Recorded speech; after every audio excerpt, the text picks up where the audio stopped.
მე მახსოვს როგორ მონაწილეობდა არასახელმწიფო უნივერსიტეტი იგივე დავითმოდიანის სახელობის უნივერსიტეტი თუნდაც ქუთაისის ღონისძიების დაგეგმვაში რომელიც ვერ შედგა იმიტომ რომ პანდემიამ სრული ლოკდაუნის ქვეშ გადაგვიყვანა ყველანი და ძალიან ბევრი აქტივობა კიდევ კარგი რომ მაინც ყველა უნივერსიტეტმა მაინც მოახერხა ზუმის შესწავლა და შეუზღუდავი რაოდენობით ჩვენ ვახერხებთ აი ამ კომუნიკაციას და არ გვიგრძნია გათითო კაცება აი ამ თუ პანდემიის პერიოდში სხვათა შორის ერთ-ერთი უსაფრთხოესი პრობლემა რასაც სიმართლე გითხრათ მე წავაწყდი და თქვენ არც გიგრძნიათ ეს იყო კონტრაქტის გაგრძელების პროცესი და იყოს დეკემბერი 28-20, იანვარი 31-2021. იმიტომ რომ თუნდაც საბანკო გარანტიები რომელსაც იძლევა ის კომპანია რომ საბანკო გარანტიებზე წარმომადგენელი თბილისში და ჩამოსულიყო და ხელი მოაწერა. აი მართლაც სასწავლო რეჟიმში მოგვიწია ძალიან ბევრი აი ასეთი მცირე ტექნიკური დეტალის გადაჭრა. საბოლოო ჯამში აი მე მიგითხრათ რომ 2031 წლის 18 იანვრიდან დავასვენეთ ერთმანეთი ორი კვირა და მოვიარეთ ძველი და ახალი წელი შეუდგეთ მუშაობას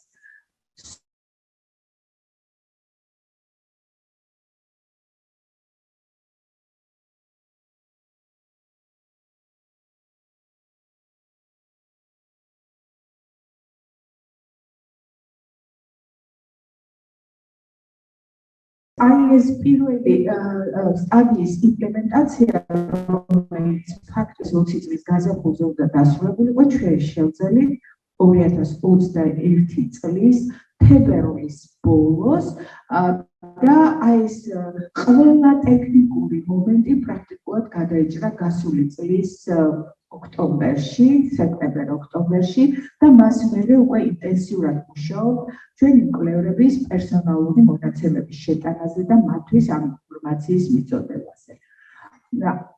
აქ მინდა გითხრათ, აი ის სირთულეები, რასაც ჩვენ წავაწყდით, ეს იყო ვორქშოპების დეფიციტი, თუმცა გადავიტანეთ ონლაინ, ეს იყო ტრეინინგები, ეს იყო არ ვიცი, ყველაზე მნიშვნელოვანი ჩვენი მსგავსი პროექტები იქნება იმისთვის, რომ ჩვენ რაღაც ინფორმაცია უცხოეთიდან ჩამოვიტანოთ და მიუხედავად იმისა, აი ძალიან დიდი მადლობა უნდა უთხრა დრეზდენს იმის გამო, რომ მან ჩაატარა როგორც ესე იგი on-site ვიზიტი 2021-ში ძალიან საინტერესო თუ გახსოვს სადაც სხვათა შორის კიდევ ერთი ფრთოსანი გამონათქვამი დავიჭირე ყველა თქვენ თაგაზე მახსოვრება ანალოგიური პორტალი პირველად დრეზდენის ტექნიკურმა უნივერსიტეტმა გააკეთა 2014 წელს და როდესაც 2021 წელს ამ ტექნიკური ამ პორტალის წარდგენა იყო თქვენს რომ წელს არის პირველი წელი როცა ჩვენ შეგვიძლია ვთქვათ რომ პორტალი მუშაობს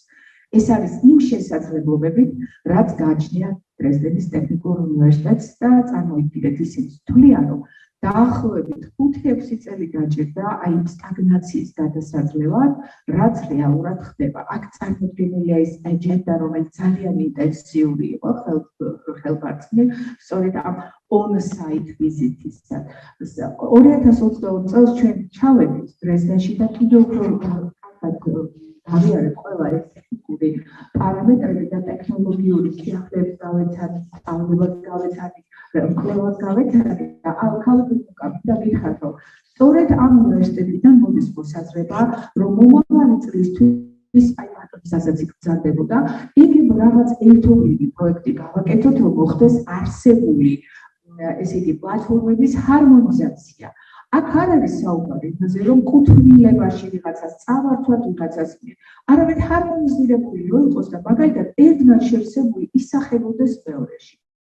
თუ ჩვენ ამას მივახცევთ, დამერწმუნებთ, ეს იქნება ძალიან კარგი გამოსავალი, ვინაიდან როგორც ბატონმა გიამაც ბრძანა, აი ეს აი ვიზიტები სამსახველი ძალიან ბევრი სასიამოვნო მოგონება გვაკავშირებს ამ ვიზიტებთან, მათ შორის ესე იგი პირველი გასვლა მაინც ნიცაში გასვლის მონაწილეებს ბევრს ხედავ და იცით როგორი სასწაულად შეფრთიანებულებს დავყრობით აი სულ ახსენდება ის ფილმი არაჩვეულებრივი გამოფენა ჩვენ და მე ამისგან გავაკეთებ. აი სწორედ აი ასეთი აქტიანებულები ვიყავთ, როცა ჩამოერთვა, რომ სამწუხაროდ ჩამოეძლეთ ძალიან მალე პანდემია მოგვეწია, როგორც ვთქვათ. ასეთ ისე მესამე პასუხი გამოწვევებს, რაც ჩვენ გქონდა, იყო ის, რომ ჩვენ გადავწყვიტეთ, რომ ყურადღება გაგვემახვილებინა არა მარტო იმაზე, რომ დავუშვათ, აი ჩვენ ჰერბი ვართ, ვიწროთ უყურებთ ჩვენს პროექტს და ჩვენს იქით არავინ არა, ჩვენ დავიწყეთ ძალიან მჭიდრო თანამშრომლობა, თუნდაც აი მაგალითად Square-თან. Square არის კიდევ ახალი პროექტი, რომელიც ევროსაბჭოდანაა წარმოსული და ევროკავშირის გადამხდელთა ფულით არის დაფინანსებული და ემსახურება სწორედ უნივერსიტეტების მესამე მისიის გაძლიერებას. დღეს ყველა ქვეყანაში პრობლემაა მესამე მისიის ამსახველი დოკუმენტების სადღაც გამოყრა და თუ ეს ჩვენი პლატფორმა სიცოცხლის უნარიანი აღმოჩნდება 3-4 წელი დამერწმუნდეთ ამის სამართლად, მესამე მისიაც ძალიან მნიშვნელოვნად იქნება ასახული. ძალიან მნიშვნელოვანი იყო ის, რომ როგორც იცით, წარმოებდა ვიშეგრადთან ერთად პროექტს All Experts G, სწორად ვამბობ. და მე მინდა გითხრათ, რომ აი ამ პროექტის ფარგლებში, ჯიტაში წარმატება ჰქონდა ჩვენი პროექტის და ჩვენ ვთქვით, რომ აი დოკუმენტური მასალა ტექნოპარკში ვიყავით ასულები და საუბრობთ, რომ არსებობს ასეთი რამ და მარტო ცალმხრივად, მარტო ის სტატიები კი არ უნდა იყოს ასახული, რომელიც დავუშვათ მე როგორც მეცნიერს აჩვენებ, მეცნიერს ხედავს ევროპა და დავუშვათ მთელი მსოფლიო, არამედ მთლიანად მე როგორც ჰოლისტურად ერთი ფიგურა, რომელიც გარდა იმისა, რომ კვლევარი ვარ საზოგადო მოღვაწე. ცოტა ისე როგორც ერთმა ჩვენმა კოლეგამ თქვა, მოღვაწე იყო ილია აკაკი და ძალიან ბიჭი სამის თქვა, მაგრამ ყოველ შემთხვევაში საზოგადოებისთვის მსახურების ფუნქციით რომ არ აღჭურვილი ესეც უნდა ჩადეს. საქმე იმაშია, რომ აი კიდევ ერთ-ერთი ყველაზე დიდი დამსახურება და ძალიან დიდი მადლობა ისევ და ისევ ბატონო მირამ თქვენ, იმიტომ რომ შარშაბათში ზაფხულში თქვენ მასპინძლობდით რექტორთან მოქმედ კონფერენციას, რომელზედაც ჩვენ მოვედით და ვისაუბრეთ რეალურ პრობლემაზე. და ეს იყო ის, რომ ჰერბი ვერ მიდიოდა წინ, მისი პორტალი ვერ მიდიოდა წინ, იმიტომ რომ ჩვენ აქ უნდა მუდმივი წოდომა სკოპუსთან და სხვა სამეცნიერო ბაზებთან. აი ასეთი ტიპის გადაწყვეტილებებზედაც კი ჩვენ ძალიან ბევრს ვმუშაობდით ჩვენს პარტნიორებთან ერთად და სხვათა შორის არ მინდა გითხრათ, რომ რექტორთა კონფერენციას 35 უნივერსიტეტის რექტორი ესწრებოდა, ის წელს აი იყო მაშინ კამოტონი, ბატონ გიგაც იყო ზედანია, ძალიან ბევრი უნივერსიტეტის წარმომადგენელი იყო, 35 უნივერსიტეტის წარმომადგენელი იყო მოსული, ბატონი კახა იყო შემდგარია. ყოველ შემთხვევაში აი ყველა იყო აბსოლუტურად წარმოდგენილი ამავე კორპუსში და მინდა გითხრათ, რომ აი ესეც ძალიან მნიშვნელოვანი იყო ინფორმაციის გაზიარების თვალსაზრისით. შემდეგი მომენტი ეს არის განათლების სამინისტროს, განათლების და მეცნიერების სამინისტროს როლზე ბატონი ზაზა გვესაუბრება. აქ მოკლედ უბრალოდ საიტზე წარმოვადგინე, თქვენ წინაშე წარმოვადგინე ის, რომ ყველგან მუშაობდნენ ჩვენს გვერდით გრძნობდით სამინისტროს მხარდაჭერას და თანადგომას. იყო პირველ ეტაპზე მოსაზრება, აი პროექტში არის ჩაწერილი ესეთი რამ, preparing respective legislative acts by MES for urging non-heard universities to upload the data onto the portal. ეს გარკვეულწილად უნივერსიტეტის ავტონომიაში ჩარევის ტოლფასია, რომ ჩვენ ესე დავავალდებოდოთ მათ, რომ ესე იგი მიიღო მონაწილეობა, მაგრამ როცა საუკეთესო პრაქტიკებს დაინახავენ უნივერსიტეტები, რომელიც ჩვენი პროექტის მიღმა არიან და მე მინდა გითხრათ, რომ უნივერსიტეტიდან იყო შეკითხვა, თუ რა იღირება მათი ჩართულობა და ამ მიმართულებით საიმონ მუშაობთ და ყოველ შემთხვევაში ინფორმაციას მივაწვდით. და სხვათა შორის განათლებისა და მეცნიერების ახალი სტრატეგიის არსებითი ნაწილი შესაძლებელია გახდეს ეს პორტალი, მით უმეტეს თუ შევძლებთ ამ პორტალის ჰარმონიზაციას სხვა არსებულ მსგავსი ტიპის მონაცემთა ბაზებთან. ძალიან მნიშვნელოვანი იყო ის მხარდაჭერა, რომელიც გაგვიწია განათლებისა და მეცნიერების სამინისტრომ, აი იმ წერილით, რომელიც ხალხის ხელმოწერით იყო ჩვენთან, აი აქ არის ეს წერილი და აქ ინგლისურად ის რაზედაც კიდევ ერთხელ ვიტყვი, ცოტა ხანში ჩვენი სამინისტროს წარმომადგენლები, ანუ სხვაგვარად რომ ვთქვათ, აქ არის ის, რომ სამინისტრო რაზედაც ეს გამოგვეთქვა, ესე იგი მუშაობს და პრინციპად და ამოსავალ წერტილად აქვს ის, რომ ღია მეცნიერებას შეჩერება, ღია მეცნიერების პრინციპის შეჩერება არ შეიძლება და იგი მხარს უჭერს ზემოაღნიშნული პროექტის განხორციელებას ინსტიტუციურ დონეზე, თუმცა მე ვიტყოდი, რომ ეს მხოლოდ ერთი ინსტიტუციის აქტივობა არ არის, ჩვენ იმედი მაქვს, რომ ის 12 ინსტიტუცია, რომელიც ვართ ჩართული, ამ პროექტს შევინარჩუნებთ და გავაგრძელებთ მის გამოყენებას მომავალშიც და სხვებიც დაგვემართებია.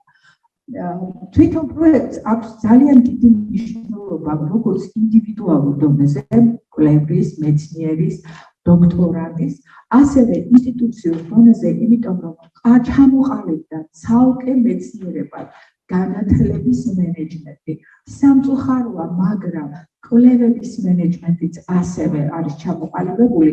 სამეცნიერო კვლევების მენეჯმენტისა და განათლების მენეჯმენტის კონტექსტში ჩვენ ძალიან დეფიციტური გვყავს კადრები, ვაღიაროთ ეს და რომ თუნდაც ელემენტარული უნარები, რომლითაც აღჭურვა მომავალ კვლევრებს აი ამ პორტალის შევსების თვალსაზრისით, აი ამ უნარებით თუ აღჭურვა, პრაქტიკულად ისინი უფრო ფართედ დაინახავენ თავიანთ რაობას და ვინაობას ზოგადად იმ სივრცეში, რასაც სამეცნიერო სივრცე ქვია და მეცნიერება ქვია. დიახ, ეროვნულ დონეზე ჩვენ უფრო მეტი მოლოდინები მქონდა, რომ დევნილი იქნებოდით, მაგრამ არა უშავს, ესეც მომავლის საკითხია, ხოლო საერთაშორისო დონეზე ძალიან ბევრ უნივერსიტეტს მიეცა საშუალება, რომ ხილვადი გამხდარიყო ევროპელი და უცხოელი პარტნიორებისთვის. დიახ, დღეს 4017 მისის მონაცემებით დღეს ჰერჩი შექმნილია 4976 მომხმარებლის პროფილი. აქვე არის ეს არის მომხმარებლების რაოდენობა და ყველა ეს პროფილი ხილვადია გარე სამყაროსთვის. მინდა გითხრათ, რომ ეს არის ორი გამოსავალი, რაზეც მინდა თქვენი შევარდეთ.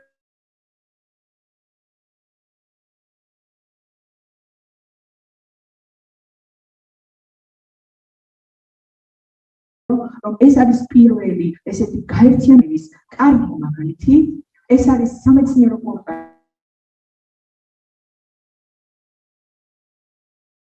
სივრცეს შორის, როგორც ევროკავშირის სამეცნიერო მიდგომებისა და ღირებულებების ქვეყანაში დამკვიდრების საუკეთესო პრაქტიკას და მეორე, ეს არის პორტალი, რომელიც აერთიანებს წამყვან მეცნიერებს, წამყვან კვლევებს და წამყვან ინსტიტუციებს ერთიანი სამეცნიერო და ღია მეცნიერების პრინციპის ირგვლივ.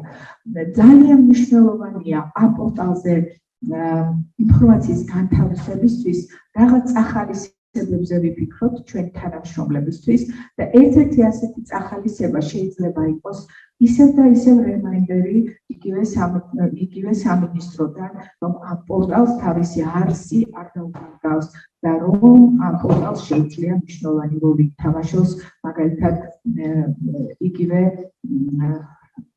ანგარიშების წარდგენის მომენტში სხვადასხვა ინსტიტუციაში. ძალიან მნიშვნელოვანია კიდევ ერთი რამ. მინდა გითხრათ, რომ როგორც ხვდებით, დასასრულისკენ მივდივარ, მე მაინც ფსიქიატრი ვარ და არ შემიძლია ფსიქოლოგიზმს აუარო ხელი. მე ვიყავი ბედნიერი 2020 წლის მაისიდან დღემდე და იმედია ასეთი ბედნიერი ვიქნები, როდესაც საუკეთესო პრაქტიკის შეფასებას მივიღებთ ბრიუსელისაგან. და ბედნიერი ვიყავი, იმიტომ რომ მყავდა კარგი გუნდი. როდესაც დავფიქრდი თუ რა არის გუნდი, ნახე მარისა ლევინის ძალიან საინტერესო ახასიათებელი საუკეთესო გუნდის. პირველი ესაა თვითშეგნება გუნდურ დონეზე. და ეს თვითშეგნება გულისხმობს იმას, რომ გუნდი შედგება ინდივიდებისგან, მაგრამ თუ ჩვენ არ შევიკავით, სუდია და მხოლოდ შეკრული გუნდი ფაქტობრივად ხდება დამოუკიდებელი ერთიანი სტრუქტურა. მეორე, სწორი რაოდენობა. ღიმილით გეტყვით, რომ აღმოჩნდა, რომ რეალურად სწორი რაოდენობა არის 2. მაგრამ ჩვენთან თეორიულად ვიყავით 20. ნოლი დავივიწყოთ.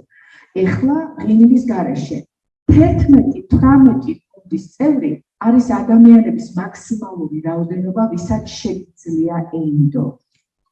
მე შევიძლია თითოეულ თქვენთაგანს გენდოთ. არის გამოთქმა. მე თქვენთან ერთად ძალიან რთული დავალების შესასრულებლადაც წამოვალ, უფრო რთული დავალების შესასრულებლად. ძლიერი კომუნიკაცია. ძალიან დიდი მადლობა იმისთვის, რომ ეს კომუნიკაცია არასოდეს ყოფილა ცალმხრივი. რომ კომუნიკაციაზე ძალიან დიდი მნიშვნელობა მოახდინა იმან, რომ თითოეულ თქვენთაგანი იყავით ენერგიული, ჩართულები და კვლევაზე ორიენტირებული. მეოთხე, გუნდური ქიმია. დიახ, ყველაფერი ისევ მედიცინასთან მიდის. აღმოჩნდა, რომ როდესაც გუნდის წევრებს აქვთ კარგი ქიმია, ამ შემთხვევაში ჩვენი ტვინი უფრო მეტ ოქსიტოცინს გამოიმუშავებს და არის ოქსიტოცინი. ეს არის ჰორმონი, რომელიც გვეხმარება ვიგრძნოთ მეტი კავშირი სხვა ადამიანებთან. და მეხუთე, ესაა კოგნიტური მრავალფეროვნება. ჩვენ ერთ ჩარჩოზე მოჭრილები არასოდეს ყოფილვართ. უფრო მეტსაც გეტყვით, არის ასეთი რეკომენდაცია, რომ თუ ესე იგი მარჯვენა ტვინის მოაზროვნეები უფრო ლოგიკური და ანალიტიკური არიან, აღმოჩნდა, რომ მარცხენა ტვინის მოაზროვნეები უფრო სწორედ ესე იგი left-handed, right-handed ამის მეორე ჯგუფი არის პირიქით უფრო კრეატიულები და ინტუიტიურები. და რჩევა ასეთი, შეარჩიეთ გუნდი, რომელშიც თანაბარ იქნება ორი მხარე წარმოდგენილი. და ეხლა და მადლობა მარია ჩიტაშვილს. იმიტომ შექმნა გუნდი სწორედ აი ამ პრინციპების გათვალისწინებით, სადაც თანაბრად ვიყავით როგორც ლოგიკურები, ასევე კრეატიულები, როგორც ანალიტიკურები, ასევე ინტუიციურები. დიდი მადლობა დღევანდელი დღისთვის ყველას, ვინც მიიღეთ ამაში მონაწილეობა და მე ამითი ვამთავრებ ჩემს მოღვაწეობას, როგორც ფაქტიურად კოორდინატორი, ჩემ ფუნქციებში იქნება ჯერ კიდევ რაღაც პერიოდი დარჩენილი მნიშვნელოვანი დოკუმენტების წარმოება და არაერთხელ შეგაწუხებთ, მაგრამ ამ მომენტისთვის დიდი მადლობა. Where we have this expertise, where we would like to improve and to have new collaboration, new projects possibilities with other people. So health, well-being, aging, artificial and digital intelligence, smart territory and social and environmental challenges, art, culture and creation, biocontrol. This is something new that in the new strategy projects of 21-25 is started like something important. Digital health, the e-health is something very important that we would like to improve and to foster in our university. And as you know, we have a lot of flowers in this territory, and we have a very big industry with lavender and with some cosmetics. So this is another strategic area that we have. Of course, it's very important to do a very good reflection of the needs of the needs of the university and the local authorities, companies, the territory. But also it's important that these strategic areas are linked to the national priorities and also international priorities. Like that, we can have more opportunities to have funding and the possibility of new collaboration. So if we see the Erasmus Plus or other European priorities, of course, digital transformation out there, environmental issues out there. So we consider we are very linked to these national and international priorities that helps to develop new projects and to have new funding.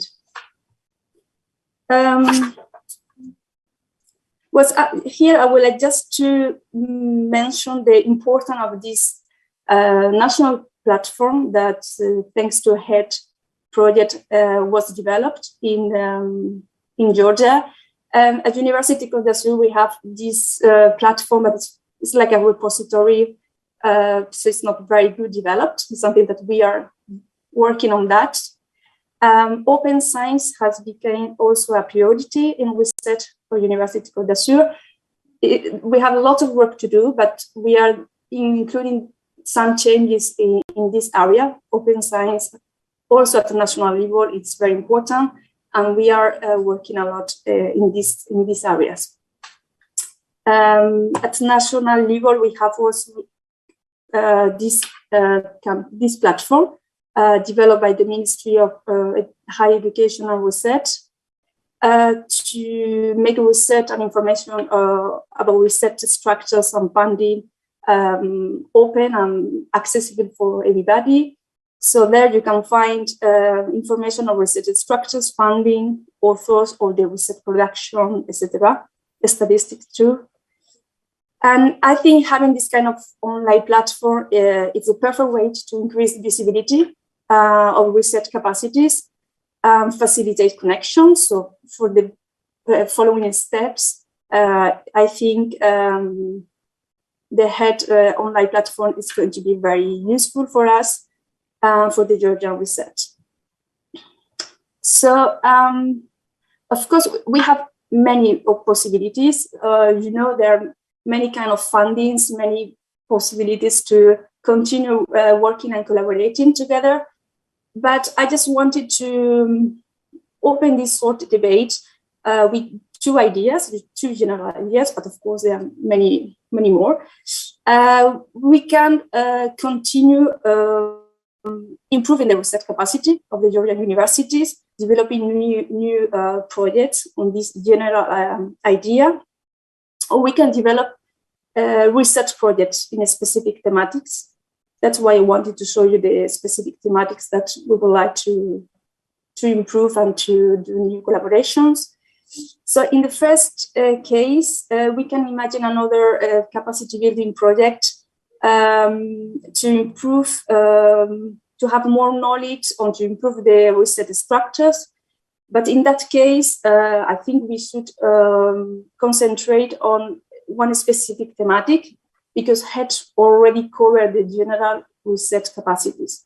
So for example, it can be open science is something that is very linked and it's very, very huge thematic. So we can consider another project about more on this thematic. So a general, but open science, for example.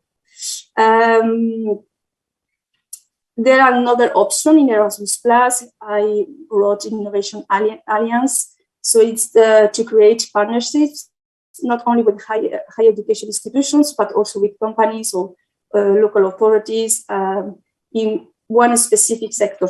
It's including Erasmus Plus. So the objective is to improve the knowledge, the skills, the capacity building, but it's more applied to a specific sector, so digital, agriculture, etc.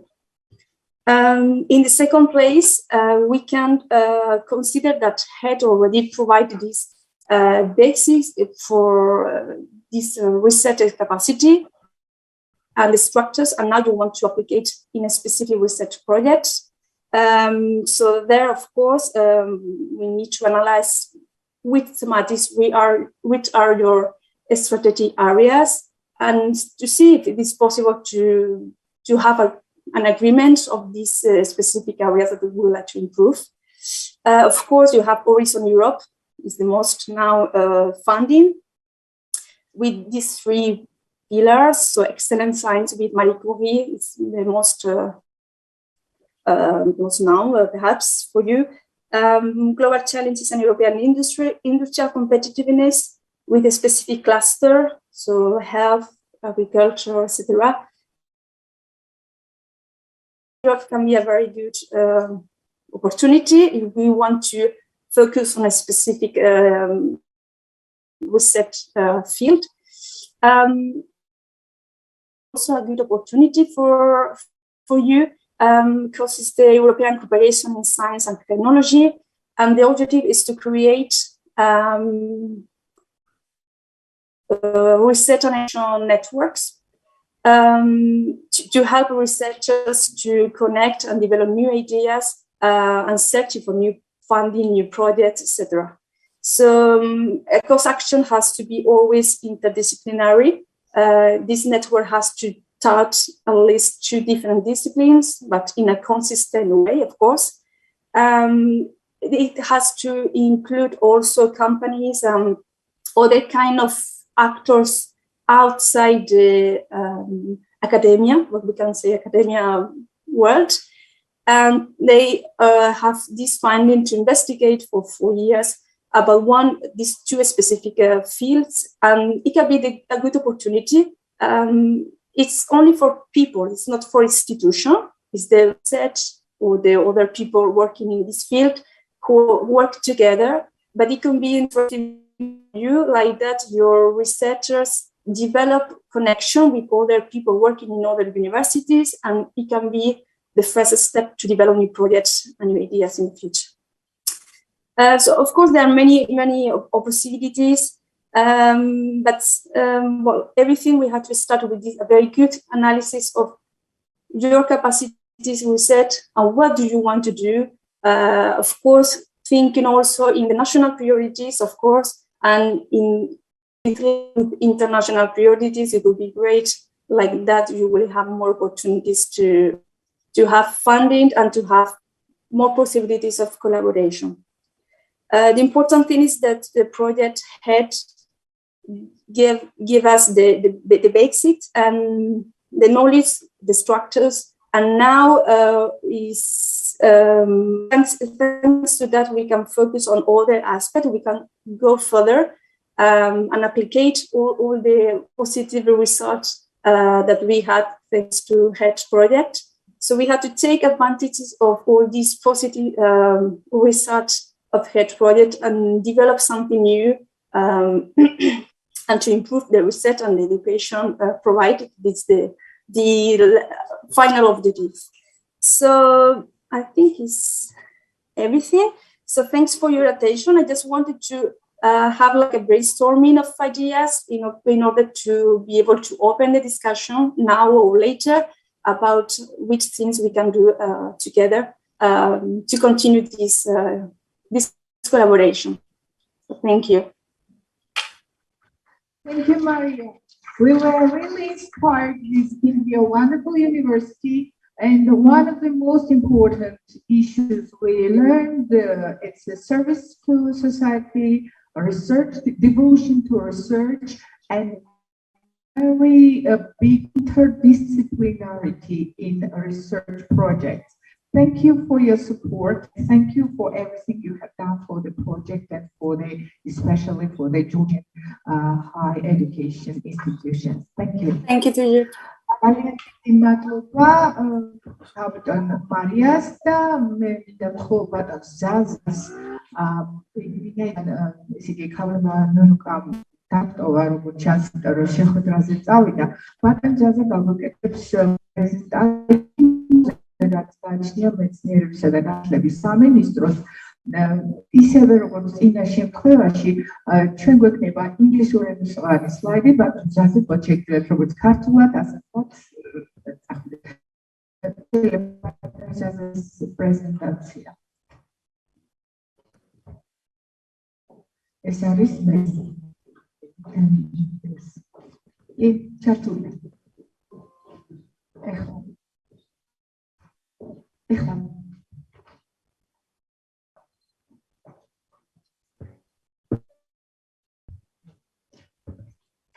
მოგესალმებით კონფერენციის მონაწილეებს, მივეცადოთ შოთარული სახელმწიფო უნივერსიტეტის წარმომადგენლებს, მასპინძლებს, მოგესალმებით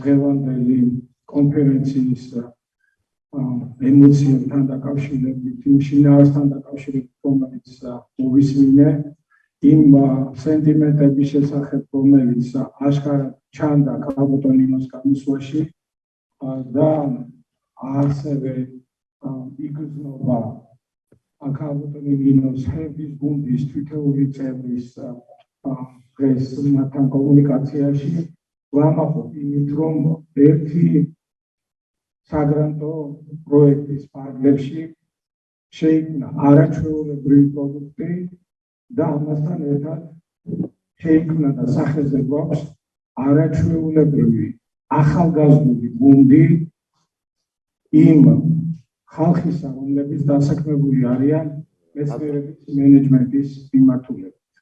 ახალ ამ შემთხვევაში ახალგაზრდა სპეციალისტების ჩართულობა ამ საქმეში ჩვენთვის განათლების სამინისტროსთვის ყველაზე მეტად შთამბეჭდავი და ყველაზე მეტად მისასალმებელი გახლავთ. პირველ რიგში მაქვს პატივი მოგესალმოთ ასევე ჩვენი სისტემის ლიდერის, განათლების მეცნიერების მინისტრის ბატონ მიხეილ შენკელის სახელით, რომელიც ყველა ეტაპზე მხარს უჭერდა პროექტს და შესაბამისად ის წარმომადგენლობა, რომელიც დღეს ესწრება შემაჯამებელ კონფერენციაზე, იმის მანიშნებელია, რომ სამინისტროს მაღალი მენეჯმენტის მხრიდან არის პროექტი აშკარად განაწერილი და მე სულ რაღაცა შევაფასე სამინისტროს დამოუკიდებლობას იმ პროდუქტისადმი, რომელიც საფრთხესო სახეზე გვაქვს, უნებრივია ბოლომდე არასრულყოფილი, მაგრამ ის რა თქვენ შექმნით და ძალიან ინტენსიური საქმეებით ეს გახდა ის, რომ თქვენი ბაზა, თქვენი პორტალი არის პირველ რიგში ოვნადი, არის სვდომადი, არის თავსებადი სამეცნიერო სივრცისთვის, არის ხელახლა გამოყენება. აი ეს ოთხი გამორჩეული მახასიათებელი ჩვენთვის, რაც ამ ბაზას აძლევს საშუალებას იმისა,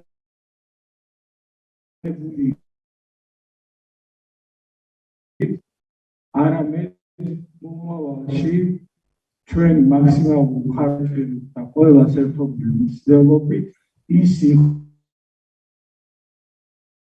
ჩვენ ევროპულ სამეცნიერო რუკაზე, როგორც ქვეყანა, ვიპოვოთ ჩვენი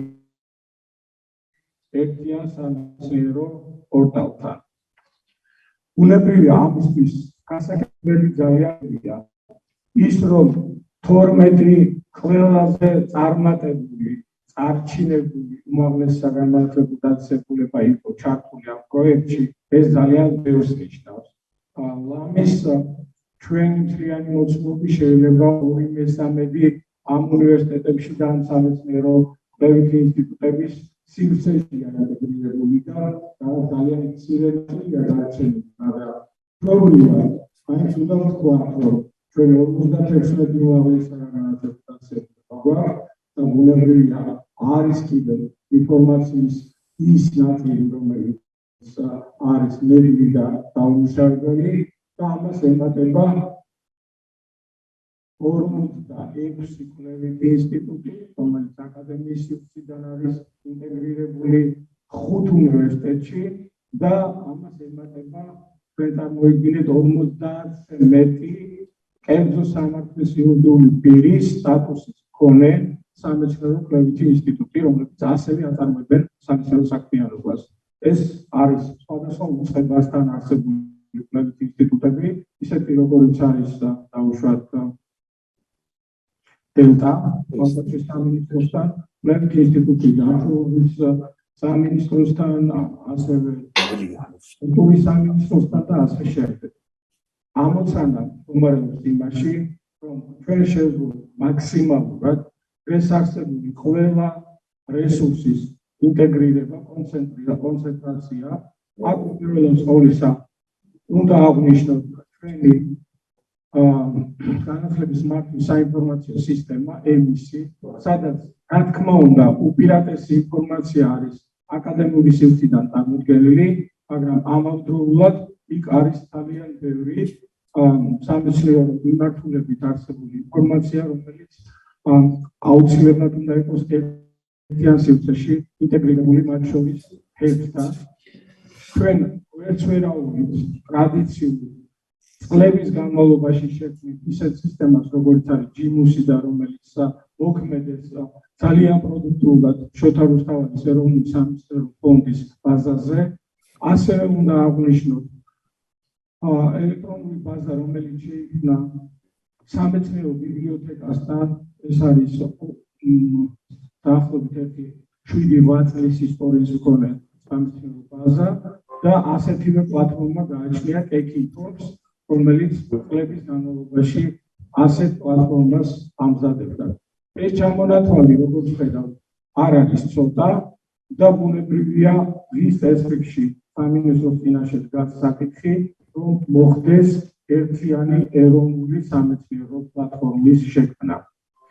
ერთიანი ეროვნული სამეცნიერო პლატფორმის შექმნა ეს არ გახლავთ მხოლოდ ტექნიკური ხასიათის საკითხი, ბუნებრივია მას წინ უნდა უძღვდეს მთელი რიგი საკანონმდებლო ცვლილებები, რომელიც უნდა განხორციელდეს სხვადასხვა კანონში, იმისათვის, რომ ეს ყველაფერი რეგულირდებოდეს კანონის მხრიდან. ბუნებრივია შინაგანი კულტურა, თითოეული მენეჯმენტის თითოეული გოლისა, ასევე თითოეული მეცნიერ თანამშრომლისა უნდა იყოს მოწოდებული, რომ პასუხობდეს ამ საკანონმდებლო დათქმებს, მაგრამ თუ არ იქნა ეს ყველაფერი კანონის დონეზე აკანილი, სხვა შემთხვევაში ჩვენ გაგვიჭირდება ამ სისტემის ორგანიზებულად მართვა. მეორე, რაც აუცილებელია ამ გზაზე, გახლავთ კონცეფცია, რომლის დრაფტი არსებობს, კონცეფცია ერთიანი ეროვნული სამეცნიერო პლატფორმისა, რომელიც ეყრდნობა შემდეგ ძირითად პრინციპებს. და ეს პრინციპები გახლავთ ღია მეცნიერების პრინციპები. ღია მეცნიერება ეს არ გახლავთ ახალი ტერმინი, ეს არის ფაქტურად მეცნიერების ახალი ფილოსოფია, ეს არის მეცნიერების ახალი იდეოლოგია, რომელსაც უნდა ვეზიაროთ არა მხოლოდ ჩვენ, არამედ თითოეული მეცნიერი თანამშრომელი და თითოეული მკვლევარი.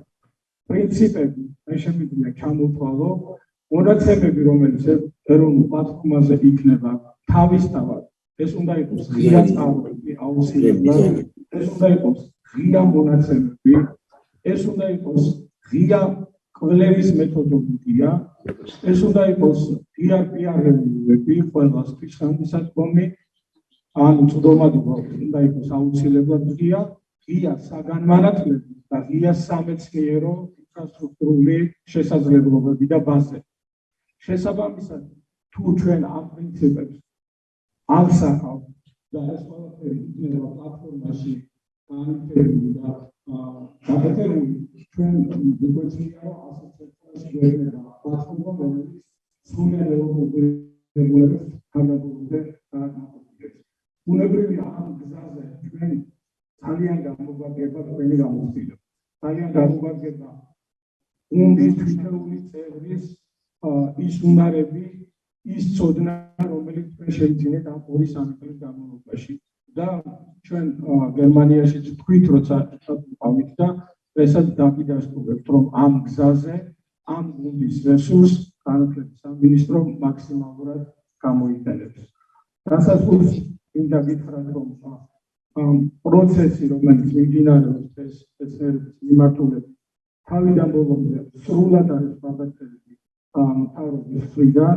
ჩვენ ვარაუდობთ, რომ საბიუჯეტო დაფინანსება 2023 წლისთვის ერთნახევარზე გაიზრდება ქვეყანაში, ძალიან მნიშვნელოვანია და მსგავსი მატება არ ქონია და თუ კლიანტში და პროდუქტთან მიმართებაში ჩვენ ვსაუბრობთ, ჩვენ მხოლოდ და მხოლოდ ნოემბერ 28%-ზე საუბარია იმაზე, რომ ჩვენ ძალიან მალე მივახლოვდეთ 1%-ის ნიშნულს, რაც აღმოსავლეთ ევროპის ქვეყნებისთვის არის აბსოლუტურად ნორმალური მაჩვენებელი. ჩვენ ვსაუბრობთ იმაზე, რომ როგორც წეგან აღნიშნე, 100-მდე საჯარო და კერძო კვლევის ინსტიტუტის გარე შეფასება მოხდეს უცხოელი ექსპერტების ჩართულობით, არა ჩვენი გარე შეფასება იყოს გატანილი აუთსორსზე და გაკეთდეს თვითეული კვლევითი ინსტიტუტის მინიმუმ ბოლო 20-21 წლის განმავლობაში ამ საუკუნეში გაკეთებული პროდუქტების შეფასება, რაც მოგვცემს საშუალებას, რომ გავაკეთოთ გარკვეული რეიტინგი და შესაბამისად ჩვენ შეიძლება დაგვჭირს ეგრეთ წოდებული ბრწყინვალებით გამორჩეული კვლევითი ინსტიტუტები, რომლებიც დააკმაყოფილებენ ჩვენი მოთხოვნების მაქსიმუმს და ისინი იქნებიან სიპების დონეზე მხარდაჭერის თავების მხრიდან გვექნება კვლევითი ინსტიტუტები, რომლებიც საუნივერსიტეტო სივრცეში დარჩენიან საუნივერსიტეტო კვლევითი ინსტიტუტების სტატუსი და იქნებიან ხელშეწყობილი უნივერსიტეტის მინდების მხრიდან. კვლევითი ინსტიტუტების გარკვეულ ნაწილს ჩვენ მივცემთ საშუალებას გარდამავალ პერიოდში 1-2 წლის განმავლობაში გააკმაყოფილონ მინიმალური სტანდარტი და შესაბამისად მათ მიმართ არ განხორციელდება რაიმე სახის რადიკალური აღორძინება, მაგრამ და შევუვოთ იმ ფაქტს, რომ ჩვენ გვექნება ალბათ კვლევითი ინსტიტუტები, სადაც ალბათ მათ მიმართ მათი მომავლის მიმართ იქნება ცოტა უფრო რადიკალური გადაწყვეტილებები მიღებული, იმიტომ რომ ჩვენთვის ძალიან წარმოუდგენელია არსებობდეს ქვეყანაში კვლევითი ინსტიტუტი, ფინანსდებოდეს სახელმწიფო ბიუჯეტის მხრიდან და ასეთ კვლევით ინსტიტუტს არ ჰქონდეს თავისი ვებგვერდი. და არ მინდა კიდევ უფრო სიღრმეში შევიდე, იმიტომ რომ ეს ჩვენი სახე არ არის და ნამდვილად არ მინდა ასეთი ნეგატივით თავი შეგაწყვეტოთ, თუმცა ვფიქრობ, რომ ჩვენ ასეთი ნეგატივისგან გადავიდეთ თავისუფლად. ის რაც ჩვენ გვქონდა 90-იან წლებში ის სამწუხაროა, როცა ენგრაუდენობით უნივერსიტეტი იყო საქართველოში, ყველა კიბის უჯრედში გახსნილი, ახლა გავსი სიტუაცია გვაქვს ჩვენ კვლევითი ინსტიტუტების მიმართულებით და ეს უნდა აუცილებლად დაალაგდეს და ყველას კეისის უნდა ეწოდოს, მიეგოს პატივი, იყოს ხელშეწყობილი, იყოს დახმარებული შესაბამისად მეცნიერებათა და მკვლევართა ხელფასები იქ, სადაც ჩვენ შედეგი მოგცემს ამის საშუალებას. ანუ გადავალ ფინანსების იმ მოდელზე, როდესაც ფინანსება განხორციელდება მხოლოდ და მხოლოდ სამეცნიერო პროდუქტების შედეგების მიხედვით. ამ ყველაფერში ფერდის როგორც ინსტრუმენტის ჩართულობა არის განსაკუთრებული, არის შეუფასებელი და კიდევ ერთხელ თქვენი ღვაწლის, თქვენი შრომის წინაშე ეცვიხით ის, რაც ჩვენი უცხოელი ექსპერტები თავაზობენ, რომ 2023 წლიდან განვიხილოთ პროექტი ფერდის განგზობისა, მისი მდგრადობის შენარჩუნებისა, ჩვენ გადავალ საერთოდ ამ დისკუსიაში ვეძებოთ შესაბამისი დონორები, ვეძებოთ რესურსები იმისათვის, რომ ფერდი არ იყოს 12 უნივერსიტეტის და შესაბამისი კვლევითი ინსტიტუტების საკუთრება და ფერდი გახდეს ქვეყნის ეროვნული პლატფორმის, სამეცნიერო პლატფორმის ძირითადი დასაყრდენი ბაზა. დიდი მადლობა წარმატებები მომავალ ჩასატარებლად. ჩვენ მე და ბატონი ერეკლება სამაგდეშოს თქვენ გაკეთეთ ძალიან მნიშვნელოვანი გზავნილი. და ეს გზავნილი აღება მასშტაბების მეცნიერებას. მე მინდა ვთქვა, რომ კვლევრობა, მეცნიერების კეთება, როგორც ასეთი წალებს შექმნა მეცნიერი არის და არაკეთდება, ხო, მაგრამ ზოგადად თვითონ ეს პროცესი აუცილებლად მართვას მოითხოვს და merit-based უნდა იყოს. რა მიღწევებია, იმაზე უნდა ავაგოთ დაფინანსება და რეალურად შეჯიბრებითობის პრინციპი უნდა იყოს და არა ის, რომ დავაკმაყოფილოთ მხოლოდ და მხოლოდ რომელიმე კონკრეტული ინსტიტუტის ინფრასტრუქტურული საჭიროება. უღრესი მადლობა თქვენი საინტერესო სპიჩისთვის და ძალიან დიდი მადლობა აი ამ საინტერესო გზავნილებისთვის. ეს დააფიქრებს ყველა იმ ადამიანს, რომელიც ჩვენს უნივერსიტეტებში პასუხისმგებლები არიან მეცნიერების კონტენტზე და მეცნიერების არა მარტო შინაარსზე, არამედ დაგეგმაზე. უღრმესი მადლობა, მადლობა. ვერ გავუძლებ ბატონო. უღრმესი მადლობა პარტნიორი, თუ შეიძლება. მე ვიცი რომ გეჩქარებათ, მე ვიცი რომ დაკავებული ძანდებით, მაგრამ უღრმესი მადლობა რომ დღეს ჩვენთან გახდით. დიდი მადლობა ქალბატონო. Good afternoon, ladies and gentlemen. First of all, I would like to express my gratitude and appreciation for the organizers to our host institution, Patna State University, to the Ministry of Education and Science. And I would like to say a couple of words concerning the participation of the Gustavo Foundation in this very important, crucial, important project for Georgia. მე თქვენს თემატურ პრეზენტაციას კომენტარებს გავაკეთებ ქართულ ენაზე, ხოლო პრეზენტაციას ავაინგლისურ ენაზე. და ოდესაც თქვენ მე და მოგახსენოთ გესაუბროთ რუსთაველის ფონდის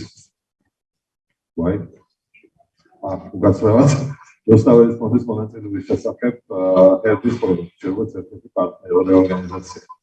შესაძლოა საკითხი მე მინდა რომ ქალბატონი რომ ძალიან კარგად ემოციურად ზანა და მეც მინდა გამოვეყვაო სადაც გზავნილებს რომელიც პრაქტიკულად უნდა ითქვას რომ სახელმწიფო შეიძლება გახდეს აი ჩვენი მომავალი მუშაობის კონტექსტში. ამავე დროს მე როცა ჩვენ ლაპარაკობთ ფერდის მნიშვნელობაზე, მოდით ერთმანეთს გამოვუხმოთ რომ ძალიან ბევრი მეცნიერი დღეს არის აი როგორც თქვენ თავის კაბინეტში და კაბინეტში არ გამოდის. და არათუ ინტერნაციონალიზაცია და იგივე თქვა ელოკაციაზე სოფლიო მასშტაბით გასვლა და პროდუქტის წარმოჩენა არამედ კომუნიკაცია არის დაკარგული თვითონ შიგნით საქართველოში. და ჩვენ ამ დროს გვაქვს საოცარი ამბიციები რომ გავიდეთ ინტერნაციონალიზაცია გაკეთდეს ჩვენი ერთ-ერთი მთავარი პრიორიტეტი ელოკაციაზე ქართული მეცნიერების დაკვირვებაზე ევროპის ზოგადად სოფლიო კონტექსტში და ამისათვის თქმა უნდა ჩვენ უპირველეს ყოვლისა ქართული მკვლევარი რომელი თავისას არ უნდა იყოს ის უნდა გამოვიყვანოთ თავის კაბინეტიდან ბრალებში და მისი პროდუქტი უნდა გავხადოთ გამოყენებად.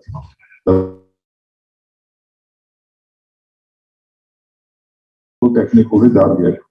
აქ ლაპარაკია თუნდაც იგივე სოციალურ მეცნიერებებზე იგივე ჰუმანიტარიაზეც. იმიტომ რომ მოგეხსენებათ რომ ჩვენი ქვეყნის ეკონომიკა დგას არა მარტო თქვათ წარმოებაზე და მოგეხსენებათ წარმოება საკმაოდ მოგზაურებული არის არამედ უფრო სერვისზე და ამ სერვისში ამგვარი პროდუქტები იგივე ჰუმანიტარული მეცნიერებების პროდუქტებიც ძალიან მნიშვნელოვანია. თუნდაც იგივე ტურიზმის სფეროში. მithumetet ჩვენ დღეს ბათუმში ვიმყოფებთ.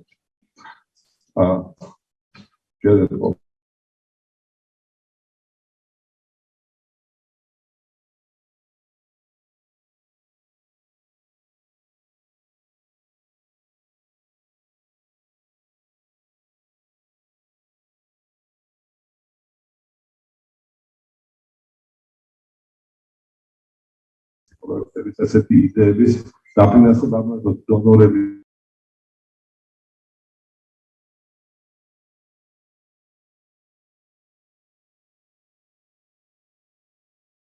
Recording in progress.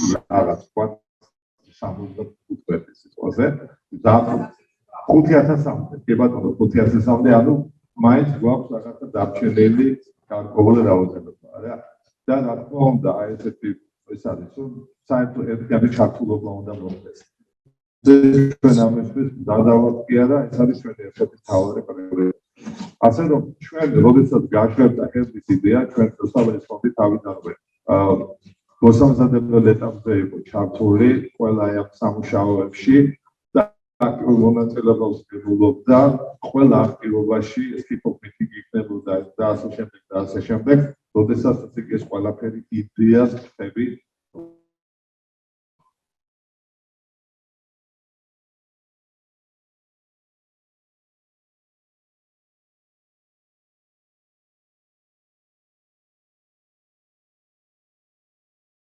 MC's near service აღება რაც უსწავლის ფუნქცია შესრულებინა დაუწყება მაგრამ მე გაიყვარო კიდევ ძალიან სტაბილი კონტექსტი ამოწევას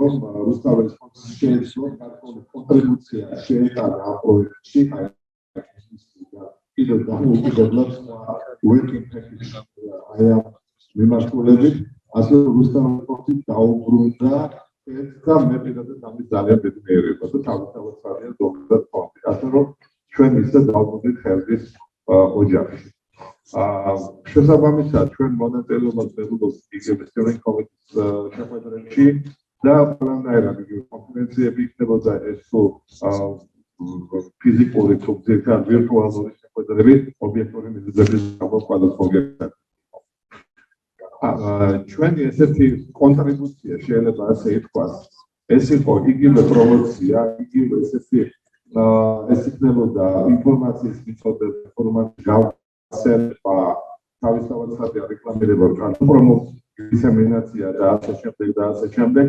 იგივე ეს იქნებოდა აი კონფერენციის ორგანიზების საკითხში ანუ აი მარტივობებში რომელსაც ალბათ მინო და მისი გუნდი ძალიან ესეთი სულ ვითარებაში მაგრამ ფანტასტიკური შემართებით ასრულებდა. აი ამ სლაიდს წარმოდგენილი კონკრეტულად ის working package-იც და ის აქტივობები რომელშიც უსწავლის ფონდი იღებდა მონაწილეობას და მე ვკითხვით არ დაგკოლექტებია. ეხლა რა თქმა უნდა მე პრინციპში შემიძლია გავმეორდე იმ კონტექსტში რომ ხელის მნიშვნელობა რა თქმა უნდა აღარ დავიწყებ ლაპარაკს უბრალოდ აი გარკვეულად ჩემ ოცნებას ვითხოვდი და წარმოვადგენდი თუ შეიძლება ასე ითქვას იმ კონტექსტში რომ აი მართლაც ქართველი მეცნიერები აი იცით გამოვიდნენ კარჩაკეტილობიდან რასაც ქვია აი რაღაცა 100 წელეული არის ეს კარჩაკეტილობა არსებობს რაღაც მაგიური წრე და დაწმუნდნენ რომ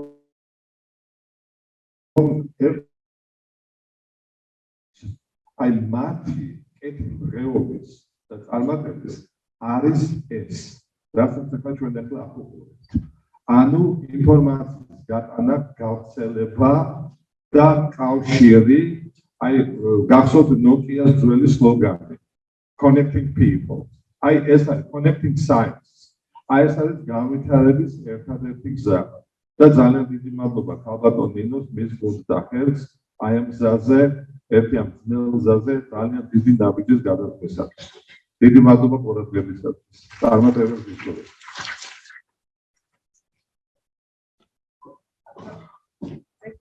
გვაქვს სიმონ კალენის ჩართვა ვიდატომ თან დაკავშირებით აქტიორი პირველი პარტნიორი რომელმაც იმ სამ კანდიდატს შორის შეჩეული იყო შესწავლის ეტაპზე თანხმობა გადაცხადა რომ დაეკმაყოფილებინა ჩვენი თორის მოთხოვნები და დღეს საიმონი ძალიან დიდი ხანია ჩართულია ჩვენ ხარჯთან 10 წუთით დავაგვიანებთ ხოლმე არ გაგვიგვიანებია ამიტომ იმედია რომ ადგილზეა ნინო გთხოვთ ეგეპიწეროთ საიმონს რომ რეფრეში გააკეთოს თავისი კომუნიკაციის საიმონს არ აქვს მოხსენება ვიდადეს მოსჯერება საიმონ გავლელი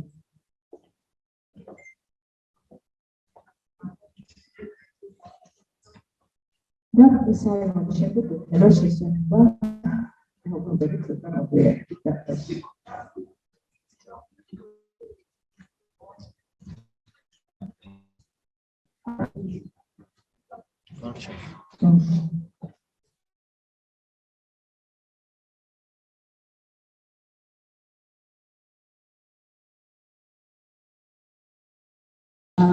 თხოვა შემდეგ სესიაზე შემოვიდეთ. მაშინ კითხვებისა და შემოვიდა? ხო, აქ არის. შენ გთხოვა? არა, შემოვიყვანოთ. მე აქ არის, აქ.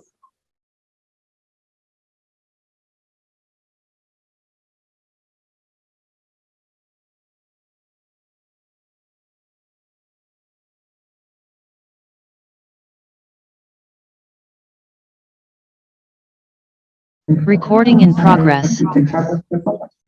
მე მინდა თქო, სულ რამე შეკითხვები აქვს ეს მიმართ. მე მინდა თქო, რომ აფრე ამაზე ჩავალ ოქროთი. ბუმაი. მითხართ აბა? რა სტადიაში ვართ, რა ხდება? და შეკითხვები გვაქვს, რა სურვილები გვაქვს ერთმანეთთან პარტნიორობისგან გამოცდილებიდან გამომდინარე ძალიან მინდა რომ ცოტა დრო გავწევ. არ უნდა მეთქვა ეს სიტყვა. ნია ძალიან ბევრს აქტიურობ და აგრეთვე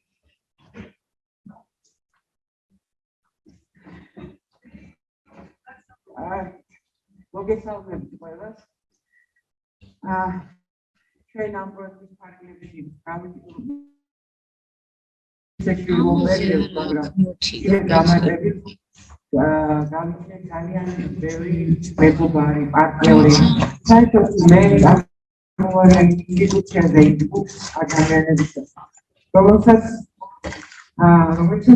ადამიანებსა და უნივერსიტეტებს შორის ურთიერთობის სარგებელი აფასებენ ამას. და ცდილობენ ამ კომუნიკაციას, იმიტომ რომ სულ ამბობ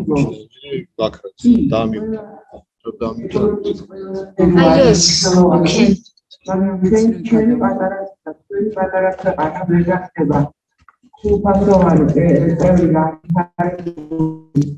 საზოგადოების თუ მას არ მიეწვით შესაძლებლობების რეალიზაციის საშუალება. და ამ თვალსაზრისით უნივერსიტეტებს რა თქმა უნდა აბსოლუტურად უნიკალური როლი გააჩნიათ საქართველოსთვის. და თუ ჩვენ უნდა გავხდეთ განათლების და მეცნიერების ჰაბი მსოფლიოში, ეს ხომ აქვს ჩემი ოცნებებით. დარწმუნებული ვარ თქვენ დიდ ნაწილს საფრთხეში აქვს. მაშინ ჩვენ უბრალოდ ვალდებული ვართ. სხვა ძალიან გვაგვაჩნია გარდა ურთიერთთანამშრომლობისა. გარდა ყველა სარგებლობის რაც ვიცით, ცოდნით დაცვისა, რაც ჩვენ ამასობაში ასე ვთქვათ ვიგებთ და ვაგებთ. ეს პროექტი ნამდვილად იყო აი ისეთი პროექტი თავიდან, ხო, ანუ რომელსაც ძალიან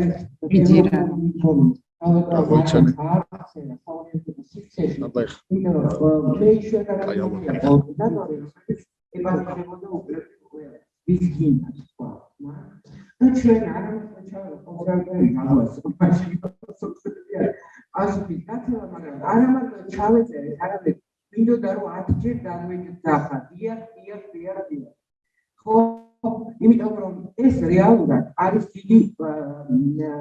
დიდი მნიშვნელობის საკითხი. ეხლა წინა გამოსვლელებს ლაპარაკობდნენ, მე ყოველთვის ვამბობ, რომ დღეს არ არის დიდი ინსტიტუციების დრო. დღეს თითოეული იმდენად პატარა არის სამეცნიერო ინფორმირებიდან და ამოხსნებამდე და მათ შორის რაღაცა ეკონომიკურ სარგებლამდე დრო იმდენად მცირეა, რომ ვერ ესწრება მოლაპარაკება ინსტიტუტებს შორის და ასე შემდეგ.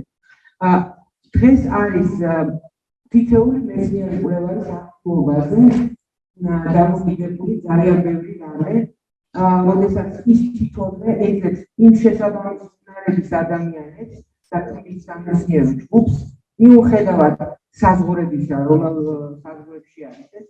და აი ამას აქვს ამ თვალსაზრისით სრულიად უნიკალური შესაძლებლობა. ამიტომ არ შემიძლია მათ შორის თავადაც არ დავეხმო, რომ ეს არის ამ პლატფორმის ცხოვრების დასაწყისი. რა თქმა უნდა, რომელსაც შეკეთება, მათ შორის საერთოდ ჩართულობა ბევრი რამე მომავალში და ჩვენი აქტივობაც ამ საქმისა დაჭირდება, მაგრამ ეს არის შესაძლებლობა დადებით. რას ვიზამთ ეს უკვე უნივერსიტეტებზეა.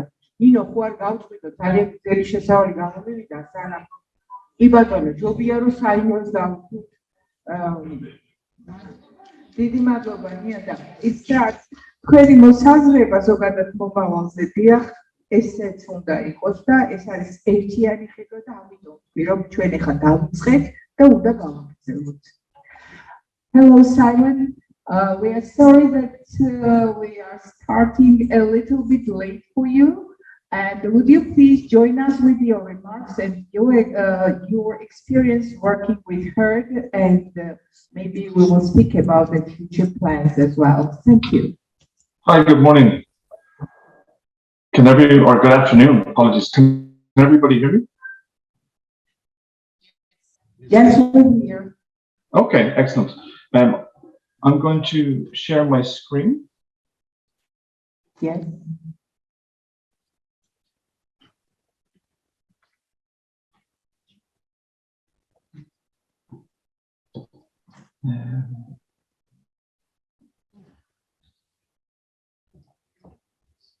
Can everyone see my screen? Yes, yes. Excellent. Thank you very much for inviting me. It would have been nice if I could have made it over this time, but it was not to be, unfortunately. But I'm very pleased to be able to speak to you about our experiences with working with the HERD consortium. I've put together a short presentation for this.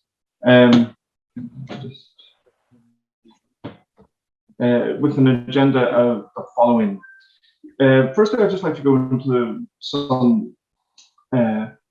spend a minute or two just on our view of research in institutions from our perspective, where we see Bidatum academics setting into this. Some of the challenges that we see for our customers, so not just our HERD clients, but customers from other parts of the world.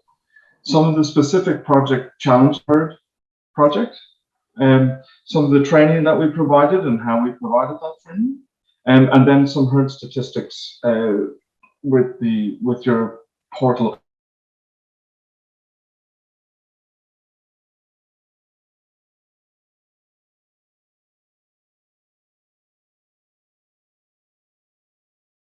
Cycle. We've had a look at this in detail, and from working with existing clients and responding to other tenders and what have you, we see the life cycle within an institution broken down into 6 stages. So the first stage would be the funding opportunity stage, and this is about identifying funding and opportunities from online sources, from working with colleagues and what have you. The second is putting together a research proposal. This is around presenting and putting together the proposal in such a way as to maximize the potential for receiving funding from a funder. And assuming that you have received this funding, it's about registering the award within your institution. So things like capturing contracts, registering the project itself, with all of the details, the budgets from the funder, and so on. Then you have the life cycle of the project itself, or the running of the project itself, and this can happen, over, depending on the length of the project. This can happen over 1 year, 5 years, and it's about maintaining that.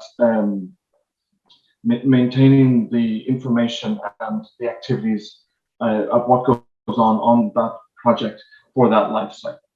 The bit that we've done the work with the HERD is about post the project themselves, or they can also happen throughout the project itself, but it's about recording the outputs and the impacts of the work that's been done in the institutions.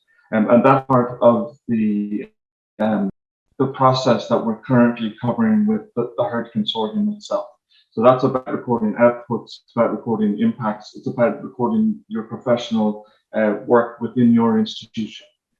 Things like projects you're working on, things like teaching activities that you undertake, consultancy work that you do with parts outside of your institution as well. And bringing all that together into a place where the researcher can showcase this, but also into an area where the institution itself can report and have a visibility over what's going on in the institution itself. We took this one step further to create a portal which aggregates all of the work that's going on in all the HERD member institutions, to have a portal which is the HERD national portal. And that has additional value in that it allows the country, Georgia, as a brand to be able to showcase all of its research in one place for people who visit it from external or visit externally. And then the project on itself. So that's how we see the research life cycle operating within institutions, both within the HERD consortium and from our other clients, working with other clients as well. In terms of the Bidatum academic and where it fits into that, so we have a module called Bidatum Research, and that works with institutions being able to process the first 4 steps, so which would be research opportunity proposal, preparation, proposal review, and managing the research. We have 2 compliance modules that we call Bidatum timesheets and Bidatum ethics, which support that along those processes. And then we have Bidatum research, which is the CRIS system that we've implemented for the HERD, and which is known locally as the GRIS within Georgia itself. Looking at this from just a slightly different perspective, we have spoken with a lot of our clients, and we've discussed with them the research challenges that they encounter when they are trying to standardize and maximize the research within their institution. And these were the findings that we came up with from our research in this area. So one of the big challenges that people have spoken to us about is about minimizing the risk. And this is around ensuring that research done in institutions is done in such a way that ethics considerations are taken into account, that the projects and what have you that are being undertaken in the institution are undertaken in such a way as to not put the institution itself at any risk. The second big area big challenge that was indicated to us is in and around the inefficiency and the paperwork with institutions. So this is around, I think, if we go back to what we were talking about, the stages of research as it goes through an institution, it's about reducing down the inefficiencies in that process and minimizing the amount of paperwork that goes on, which in itself is a source of inefficiency. Another challenge that was indicated to us was the challenge to plan and manage sponsored activities. So there's a finite amount of work that any institution and researcher can take, and understanding the amount that's going on in the institution and understanding how much somebody can undertake was a big issue. And then the last and the top of the pyramid is this data-driven.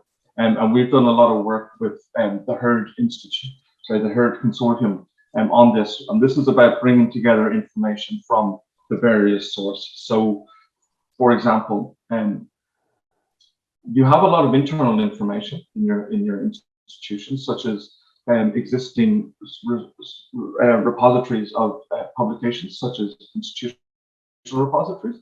You also have a lot of human resources data, such as your users, but also where they are in the institution, some characteristics of them, like their age and their gender and things like that. And the idea is to bring this information into the system so that it can be used for the management of the research within your institution as well. So that's your internal data, or some of your internal data. And then you have external data as well, which is extremely important. So this is about linking in with online sources of publications such as PubMed, such as Web of Science, Scopus, and what have you, so that you can bring in the metrics that they store within their databases, to allow you to get a better overview of the research that's going on in your institution. And in terms of the HERD project itself, we came across a number of challenges, and this was to do with the structure of the project would have been different for us, and also there were some obviously events that happened over the course of the project. And so one of the big changes for us in terms of how we would have implemented our system with other clients and how we implemented it with the HERD consortium. So one of them was the dual languages.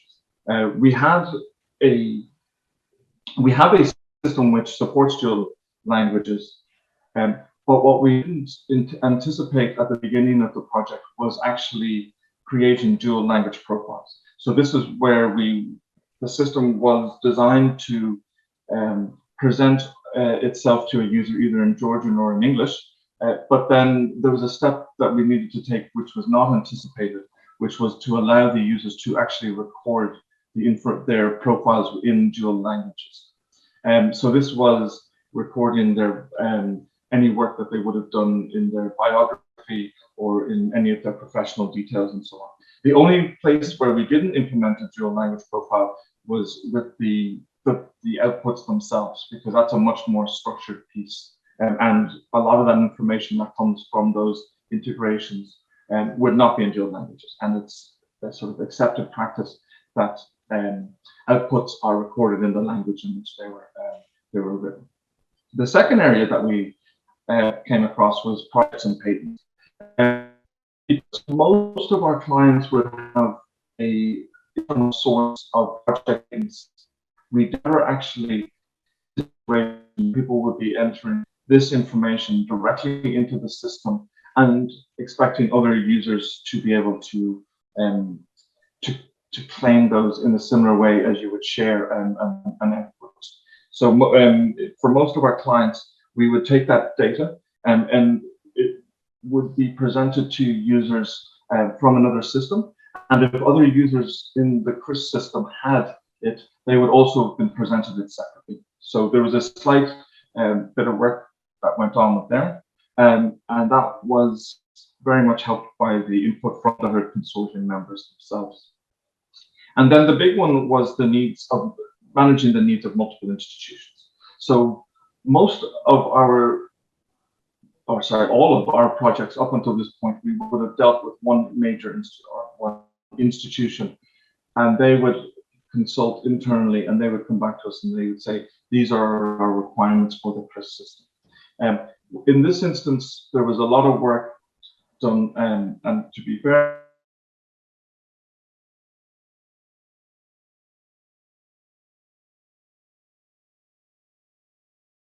to try and reflect that in the system, but also try and the integrity of the system, the ease of use of the system for the researchers so that it didn't become overcomplicated and sort of disjointed looking because of the different of the institutions. The second area was the Georgian translation. Sorry, the next area was the Georgian translation. And this is specific to Georgia in that it's not a Western European looking language. And so it was very difficult for us to say take a view on any Georgian information, or sorry, any Georgian translations that came to us to try and QA them. So the first couple of iterations of Georgian of the system, I suppose people were felt that there was a lot of improvement that could be done to that, and we were unable to help in any meaningful way. So that was a difficult challenge for us on the project, and required us working very closely with a number of the HERD members to get that level of quality up to where the HERD institutions were happy with that. And then the last area specific to this project was taking that one configuration and rolling it out to 12 separate members. So we would normally have a configuration and we would have a development environment, and that development environment would be configured specifically for our clients. And been taking that from a development to a live environment is a lot. It is quite, in general, quite straightforward because you have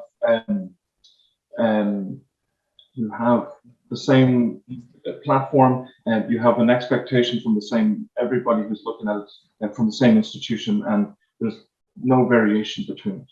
In terms of rolling it out to 12 members, there's a level of management overhead that we had not experienced before, whereby all the different external sources, for example, have different license agreements within each of the different institutions, and the HR information coming in, and we're dealing with the administrators of 12 institutions and managing the support for 12 institutions.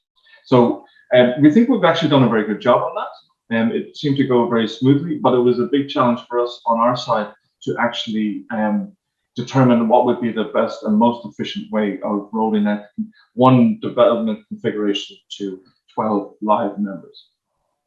And then obviously COVID was a massive disruption to this and to all of our other projects.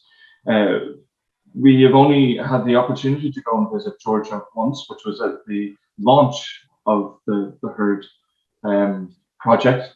And that would be very untypical of an implementation for us, where we would have expected to do a number of different visits to meet people and to build relationships within the different institutions within the HERD consortium. So that was very difficult for us, and I know it was very difficult on the HERD side as well, where people were working remotely, in an environment which was untested at the time. In terms of the training we provided then, this was also affected by COVID. Typically, our training would be on site, so we had to readjust how we managed our training. We feel that this would have changed anyway, because I don't think it would have been practical for us to go visit 12 separate institutions to provide on-site training for each of them. So we changed our approach quite a lot, and we determined that an online model was more appropriate. So we did this using the tools that we're using now, Zoom and Teams and what have you. But then we decided that as well as that, it was going to be very valuable to back our training up with resources that will stay with the HERD consortium and which will be useful in the going forward. So this providing of pre-recorded videos, actually we've now implemented in all of our training delivery, which we found it very useful and very useful for our clients as well, in that it then allows them to go back and visit the training material in a way that is broken down into bite sizes. So we took what people do on the system for the CRIS, and we broke it down into 6 different areas. So logging in, how you use the whole portal, excuse me, how you use the portal on the homepage, how you create a profile, and how you record patents and research and how you would search for them, and then how you claim and add publications and publish, and then publishing itself.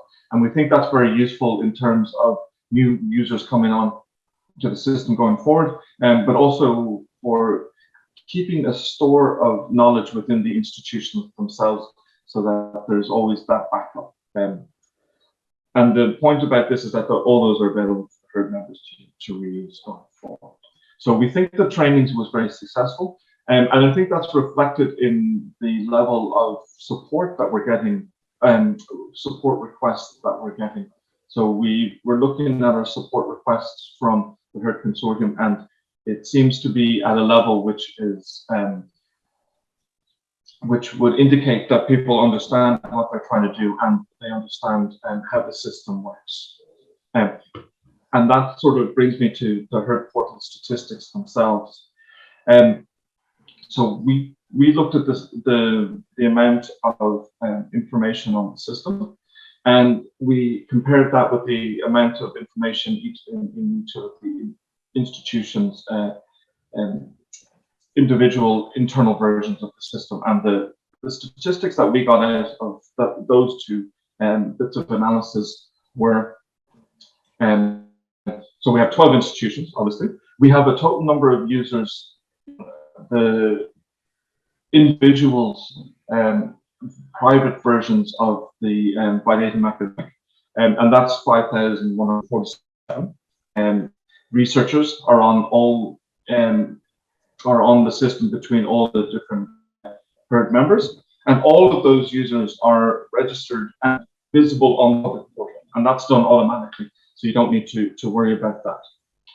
In terms of the number of publications for those 5,000 users, there are just under 2,000 publications, so the users have registered themselves against that number of publications, and they've created approximately 1,200 professional details in the portal. And the top three of those would be the education, the employment, and other activities. And then 76 projects have been registered across the portal as well. So we feel these are really good numbers for this early stage of your use of our system. And we think that, you know, the level of visibility of the herd portal is and the ease of use and the search and what have you of it will be very beneficial to our to the herd members going forward. And we expect these numbers to increase substantially in the upcoming in the upcoming months and years. So the last thing for me to say is thank you very much. Firstly, for choosing Bidatum as your partner, but also all the work that all the individual herd members put in to the project to make it a success, particularly under the difficult circumstances of COVID. So thank you very much, everybody. If you need any further information from me, my details are there. And for anybody who needs to contact us in terms of any issues they're having, my support, the company support information is there as well. We will return with a follow-up from January, and I think we'll discuss these issues with the consortium next few days, and until the end of September you will have our decisions and we will just negotiate with you. We are not losing this contact. We were speaking about the newborn child of the science for Georgia, like this portal that needs to be arisen. It has to start talking, walking, and etc. like a newborn. And we know that it's not the 1 year project.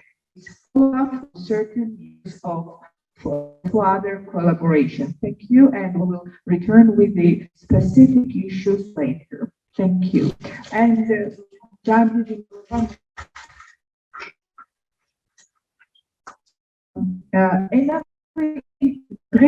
which we was gagethebs Andriesh Farida, უნივერსიტეტის ჩვენი უნივერსიტეტების წარმომადგენლები ყველა იცნობს მას და მათ ძალიან დიდი როლი ითამაშა ჩვენს ჩასვლაში და მოხარული ვიქნები, რომ მივცემ მათ საშუალება გამოხატოს თავისი დამოკიდებულება პროექტის მიმართ და გამოხატოს ასევე მისი მოლოდინები მომავალ თანამშრომლობაზე, ვინაიდან თქვენ გაიგეთ დავყავთ, რომ ამ მიმართულებითაც გარკვეული შედეგებია. მინდა გითხრათ, აი თუნდაც Erasmus+-ის მოგილობის ფარგლებში თბილისის სახელმწიფო უნივერსიტეტიდან სექტემბერში რაღაც ჯგუფი მიდის პროფესორების, რომელიც კონტაქტებს აღარებს სხვადასხვა მიმართულებებს.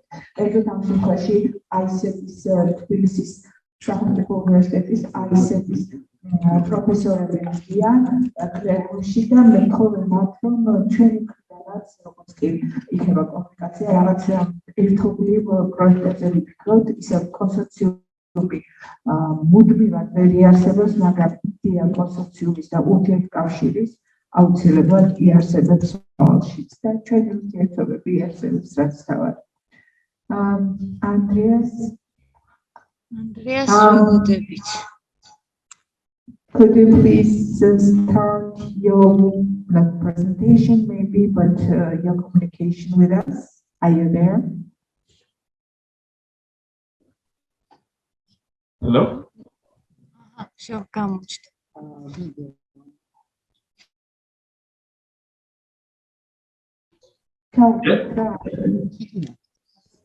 Simon, but we want to speak. Andrea. Hi, Andrea. Hello, how are you? Fine.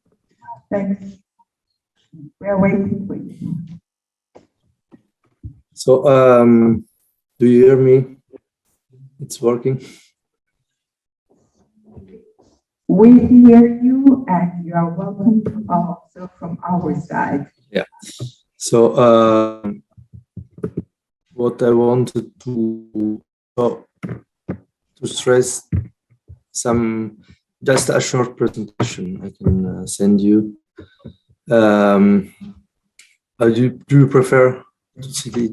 So I can show it through the screen, and I will send you.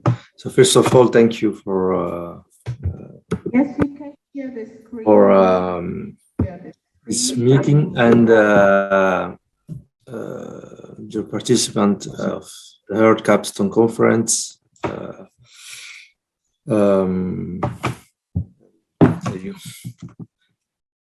will show you now this.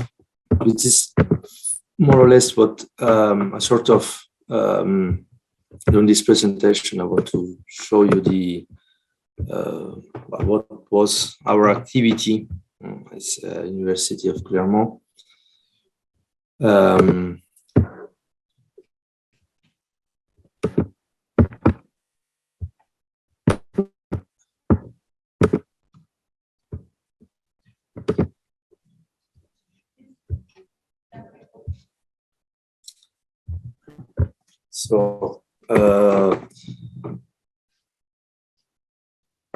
So briefly, what happened during this time from 2019?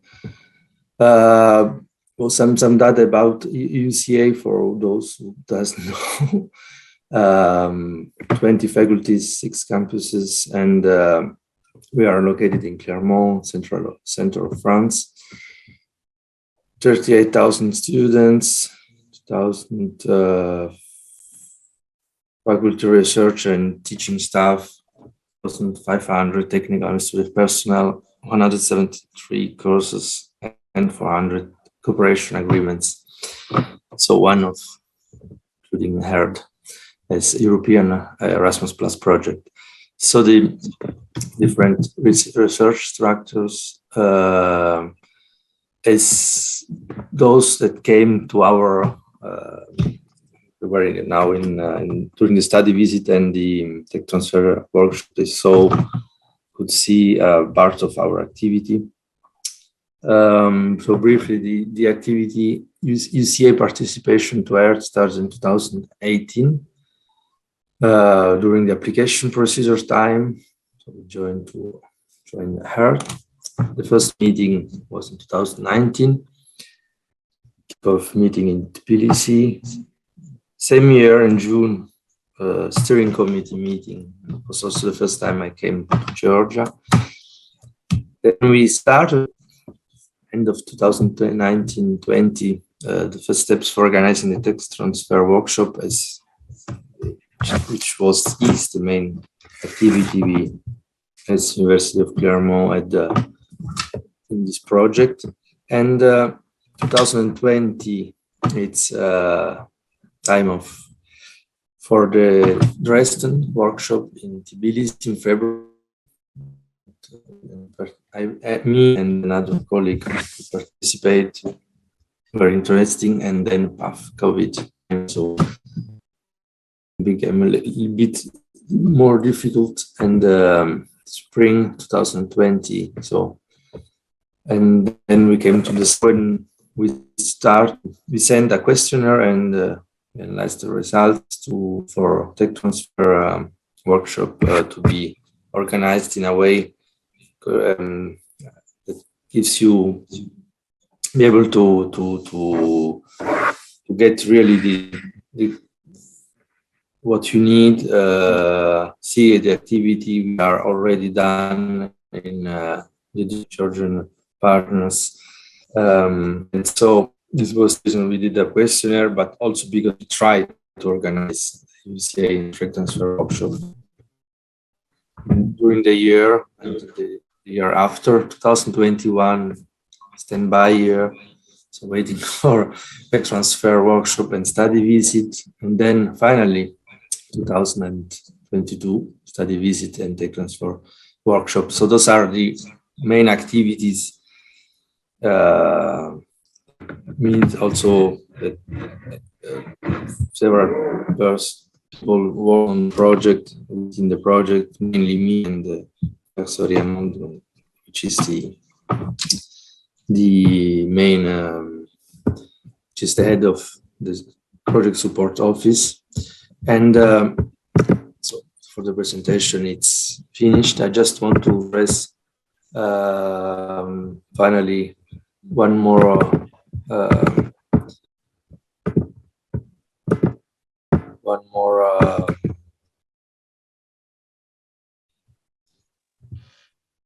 words about about our activity, and I would like to not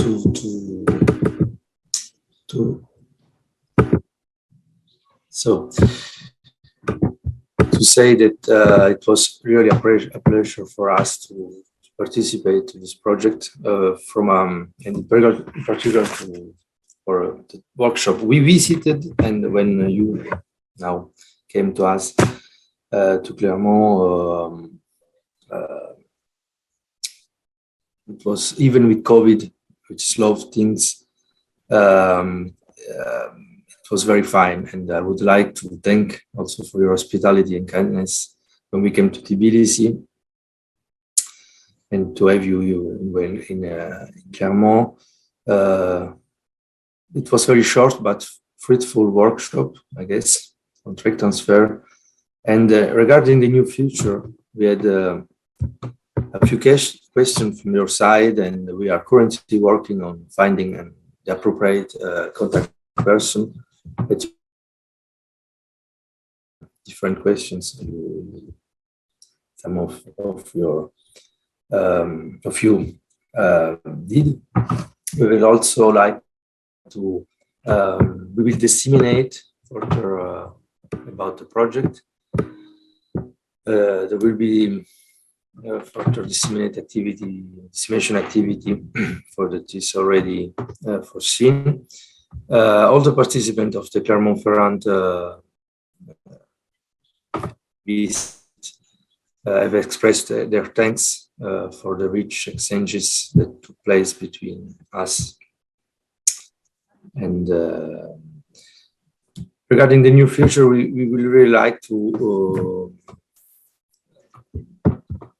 also, when we will get relight, when it's everything fine, we will also disseminate for the information about Georgian research system among our communities. So we will be used to look for partnership and initiatives which can be useful for new research projects. So we would be very pleased to work together again in the future. We will listen carefully to all your ideas.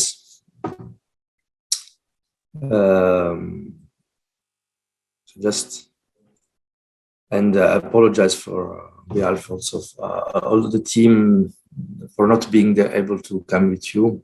We would really like to be there and to be more active in the project, if it would have been possible.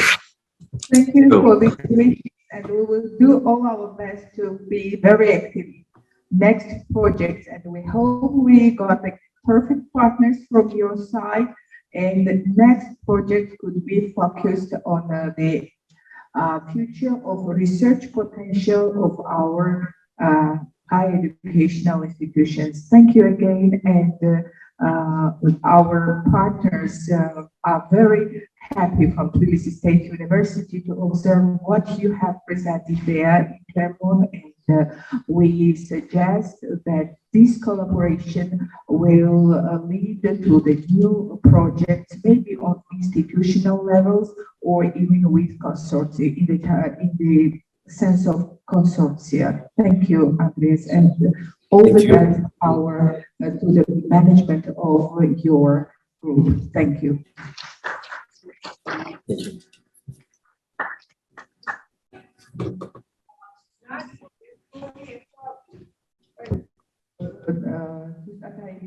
This moment, yeah, შეგვიძლია მგონი და დავუშვათ ვინმე ძალებმა რაღაცა დღის პირველ ნახევარში გადმოინაცვლა. ჩვენ მეორე ნახევარი ბევრად უფრო თავისუფალი გვაქვს. ჩვენ გვაქვს 3 საათზე უკაცრავად ჩაგვეცემა ჩვენი our dearest friend from TV, Christian ჩაგვეცემა და შემდეგ გვაქვს ასევე კაპიტანის მოხსენება და უკვე რეჟიმის შედარებით ოდნავ უფრო შეფასებული იქნება ვიდრე დღის სესიაზე ასე დაგვეთეთ. შევისწავლოთ მეგობრებო, ხომ? საათამდე. მადლობა.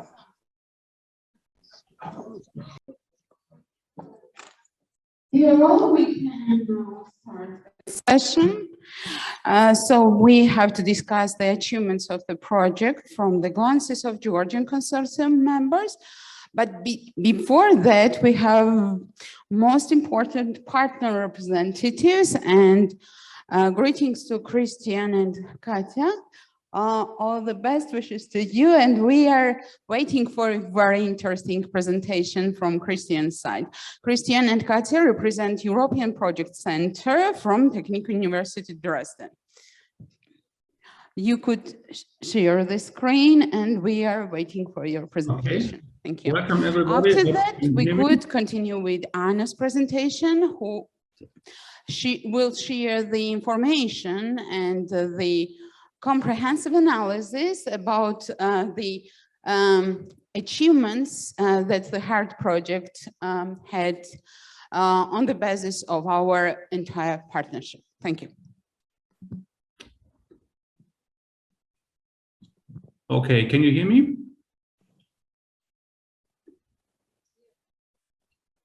Okay. Yes. And let me just, okay, yes. So welcome everybody, or let's say hello. Yes, as you know, I can't be in Batumi because life got in the way, but in any case, I hope you have a great time there.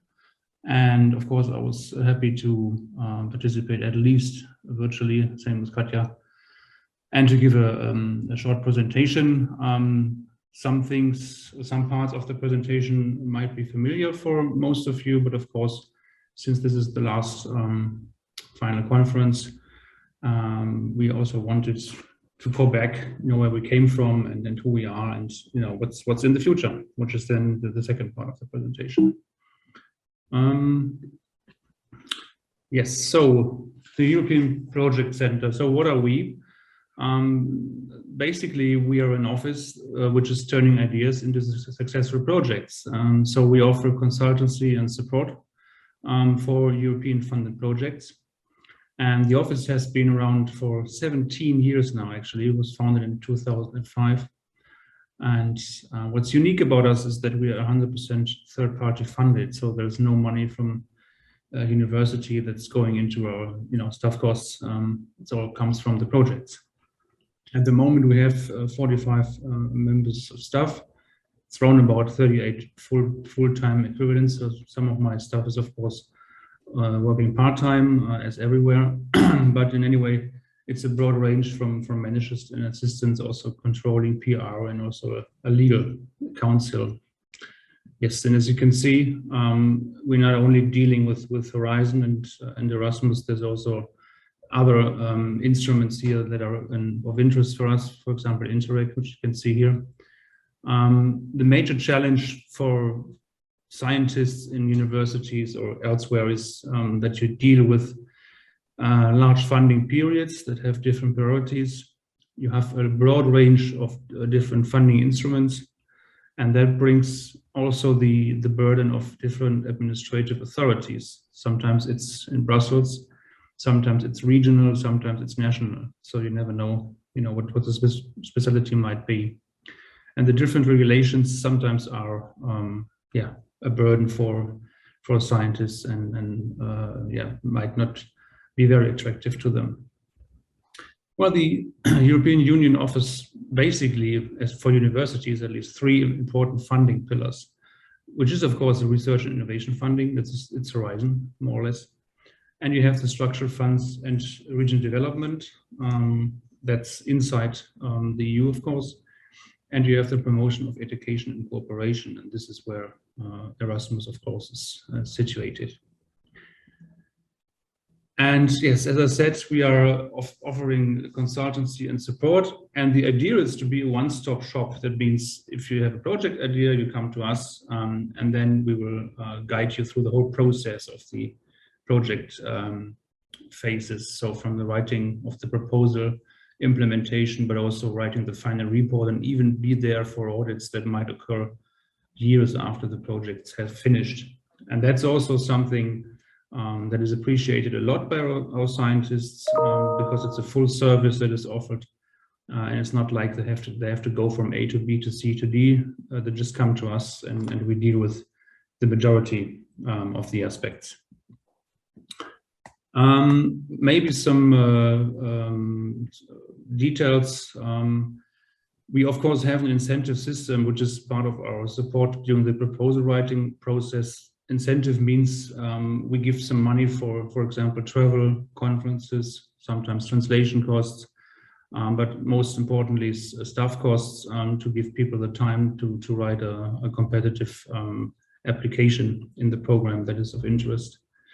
And of course, we have also events and workshops that we offer internally, from information seminars up to do's and don'ts of proposal writing, sometimes also specialities that might occur during the project's lifetime. And those events could be designed for a project only, could be designed for a school, for a faculty, or could be of broader interest, and even for people outside TU Dresden in the region or beyond.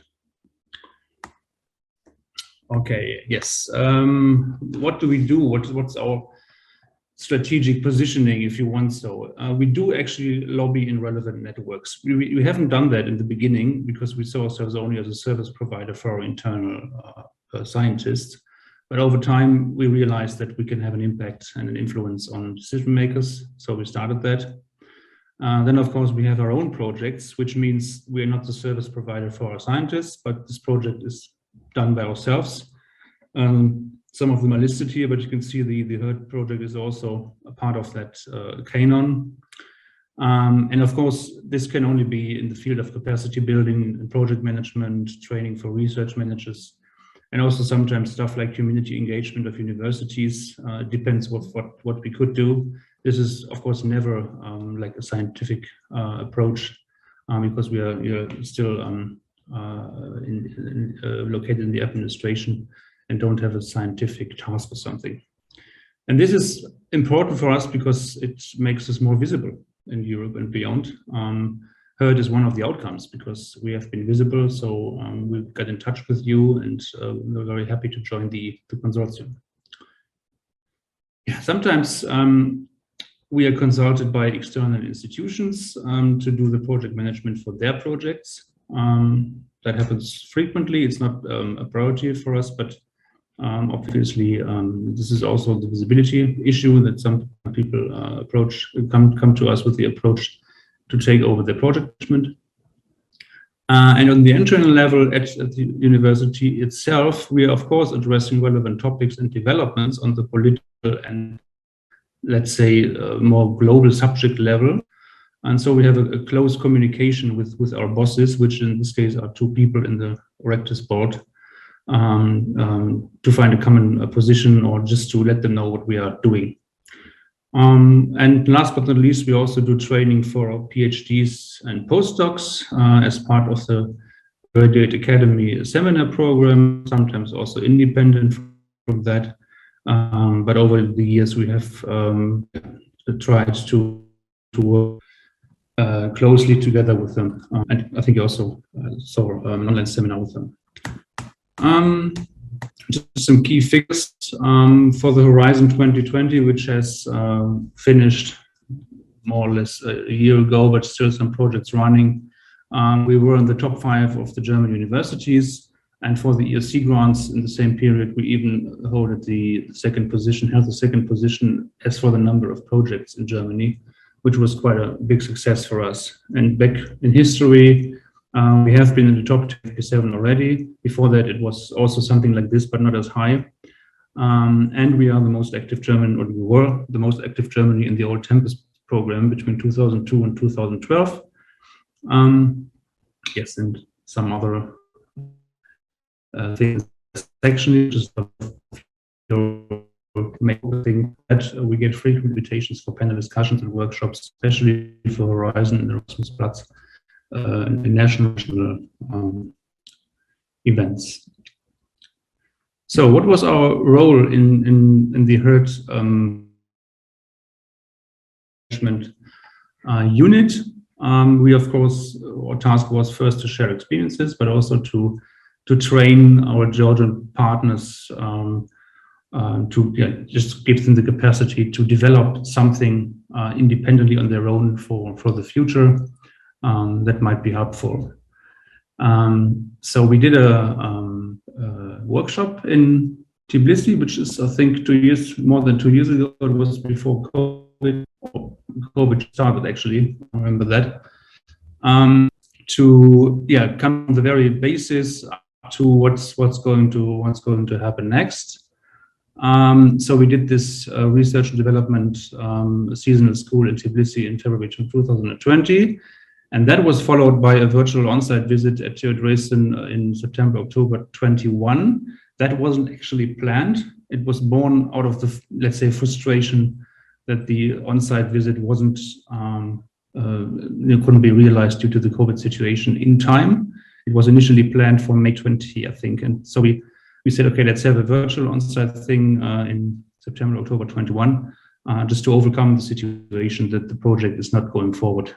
So that really helped to do. And then, of course, the project was extended a bit, and a study visit in Dresden could be realized in the end in May this year. So we could add some aspects to the virtual on-site visit to the agenda. So basically, in the end, we did a bit more than was initially planned, but I think this was for satisfaction for everybody, and it was also for us great fun to do. Yes, and of course, I did this together with Katja, and anything you see here from the flip charts, that was all designed by Katja's smart hands. So the Tbilisi workshop in February 2020, we had 4 really active days of training, taking into account organization-specific needs and general conditions of Georgian partners, because everybody is different. So we have to find different ways to move on. So we did focus on inspiring project ideas, call matching, submitting proposals, resource planning, project controlling concerning deadlines and budgets. So it was more or less a broad range of topics that we had to deal with. And the speciality of this workshop was that we decided not to do it with PowerPoint or something. I think all of you remember that pretty well, that we decided to have those flip charts, and we encouraged you, invited you, maybe even forced you to participate and to be interactive and not to use digital, only to use like flip charts, cards, writing down stuff, creating something that's not forgotten so easily. And one of those flip charts you can see here, more to come on the next few slides, like this. So this is basically the way forward. Of course, we have shared these flip charts with you a while ago. You see here day 1, day 2, day 3, and day 4, what has been done. So it was all very interactive. There was no running away. It was all much fun and And on the end, everybody was really pleased. After the first day, people were a bit hesitant and I can't draw really nicely, so I can't do this. But in the end, everybody participated, which was really for us, it was really special actually. Yes, and then the results of those 4 days were first your ideal project support. And as you can see, there are different aspects to that. So it was all gathered and put together on these flip charts.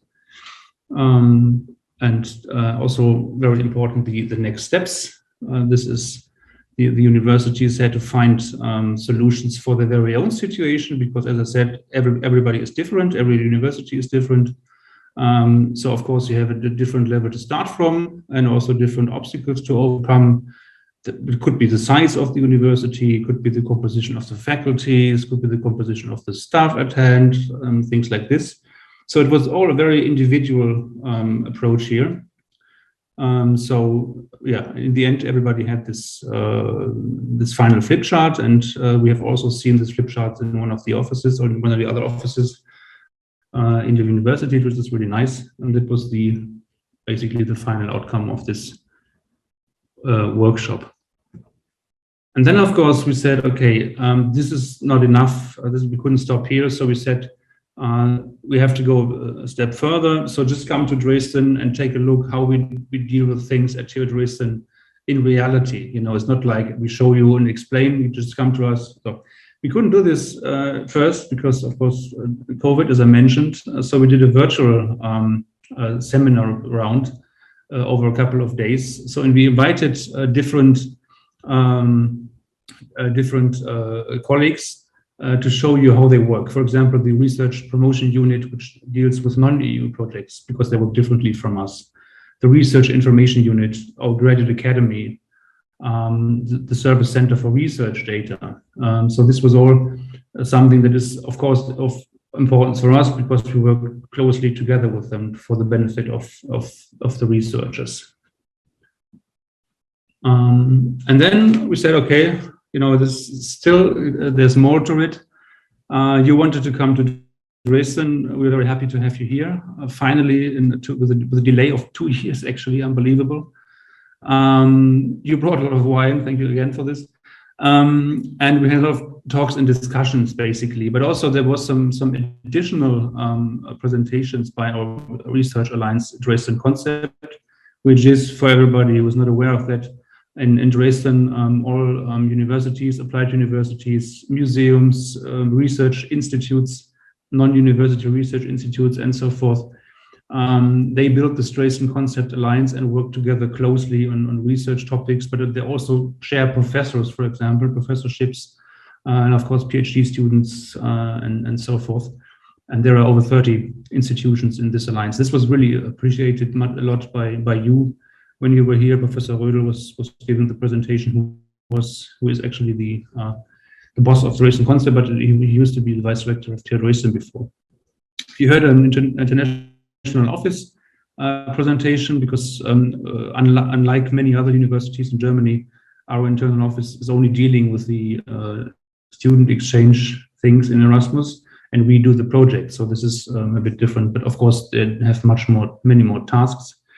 And the director, Peter Rosenbaum, presented his office.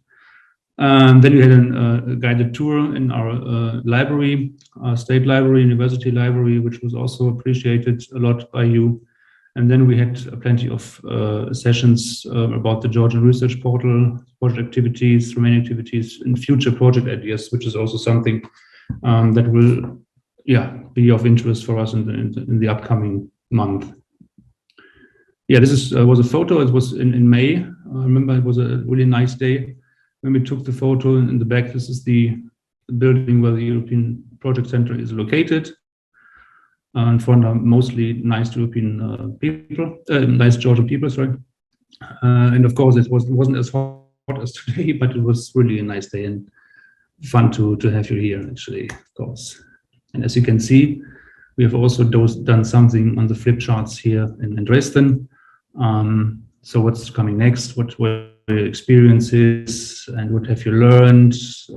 Yeah, we did that as well. And of course, there might be some recommendations from our side. It is not, it could be an endless list, but as I said in the very beginning, we are not here to, let's say, teach you and lecture you how to do things. Our role in the project was more to give you an idea what could be possible if you handle things maybe in another way that you did so far. And so you can, basically cherry pick the best solutions for your environment that you have probably seen at the European partner institutions, or come up with even new ideas, but you just saw something that could be a basis for something new. So the recommendation is look for solutions that suit your environment. Don't just copy from anywhere. That's very important. It doesn't make sense because, as I said, all universities have different conditions, different circumstances. Yeah, think about platforms. The database is one of this, and how to optimize. I know you have on national level maybe 3 or 4 of those platforms, databases. Maybe that's not a good situation, so that could be improved. Work together, don't compete on all levels. Of course, universities compete with each other. That's the nature of universities. You want to get the best people, best students, best professors, best everything. But still, there's a lot of room for sharing knowledges, sharing experiences, and working together. Try to establish research and cooperation areas wherever that's possible. So why not combining the strength of 2 or 3 universities together with anything for the benefit of all 3 of them, or however many you may include there. Discuss regional networks and boost infrastructure logistics. This is, I think, a lesson learned from the presentation from Dresden Concept. So you could have regional networks where those institutions work together, but you can also have an infrastructure, a logistic where like laboratories and stuff like that could be shared by more than one university. So you have maybe a benefit here as well. And of course, involve stakeholders, for example, the local governments, city councils, etc. For example, for Tbilisi, we've been there. Why not have some welcome thing at the airport? Why not have a common welcome center in town, just to give people an idea what's going on there? And in a nutshell, be open, think bigger, go beyond existing patterns. That's always good advice. I mean, it could be, you might think things are fine, things work fine, but that could be ended in 2 years' time because it's from the past. So never stop improving your abilities or believing in that you can do better. And that's so much from me. And if you have any questions or remarks, of course, I'm happy to discuss them with you. Thank you, Christian. Actually, on behalf of HEART project participants, I could stress on your great efforts and contribution to the HEART project, and many thanks from our side. Thanks for summarizing the activities and the steps that have been taken for upgrading and supporting our research and development departments at universities of Georgia. HEART participants, that would be, I guess, that knowledge would be spreaded and spill over all over the Georgia. I also missed, and I could share the same attitude of our participants of Dresden visits and all training sessions. We really miss by Katya's painting, and thanks for presenting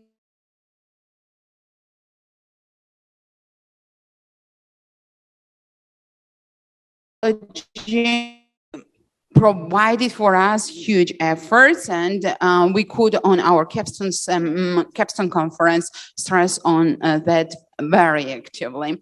So after your presentation, we could transform to the Georgian context and ask Anna Hundadze, representative of Ilia State University, to summarize the results that we gain, all of us, HEART participant universities, gain through the project. Anna, floor is yours. Thank you. So, Nani, thank you for presentation. And I would like to use the stage, first of all, and stage to give my thank you for all the participants of the HEART project, and mainly for the Black Sea University, the Batumi State University, for hosting this conference for this two-day event. And Nani, can I start? Is it?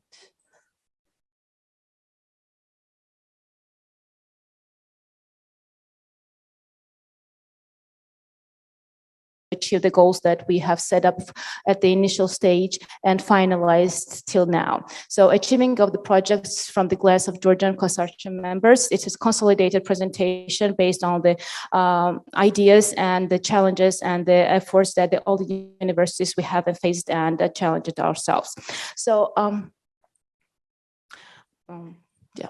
So the content will be, we will start from the local need assessment report. That was the first stage of the project, and go through all the steps and the way that we have came to outcomes and the benefits of the project. First of all, the project initial stage was performing and delivering the local need assessment report. It was the gap report that we have underlined. It was provided in two stages. First was, as you have seen, it's a desk study where we have reviewed and applied all the information from the existing literature and identified the system and the institutional level needs. Also, this stage was used to study them and analyze the best practices of all European universities. And then it was implied for the next stage when we moved to the survey of research and development units of the 12 research universities. I also implied it to the, as a next stage to the European partners to somehow make the mapping, what we have, what we need to do, and what will we have to be the final result. So I would like to also mention here the notice that Professor Mokribelashvili mentioned this morning about the research management profession. And I have to mention that the new research management profession emerged till now, and it's quite actively involved in this.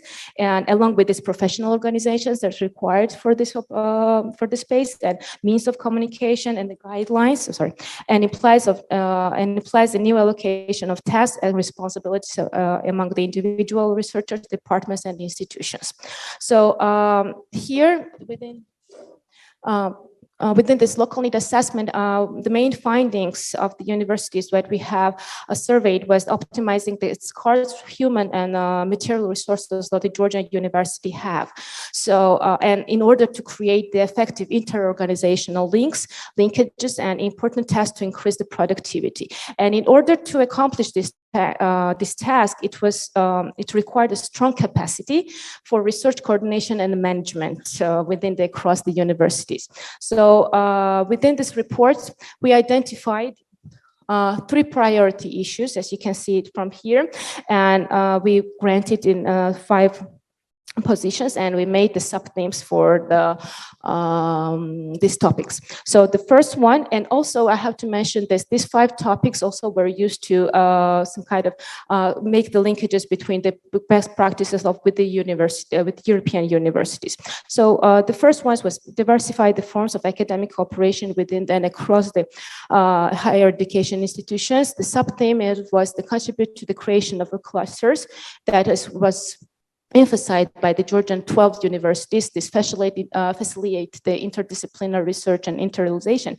And here I have to mention within those study visits that they had with the Dresden University, Clermont-Ferrand, and UCA, with the Côte d'Azur University, they have these dedicated resources to attract the HR, the human resources from abroad, this proactive planning of exchange, internalization, and so on.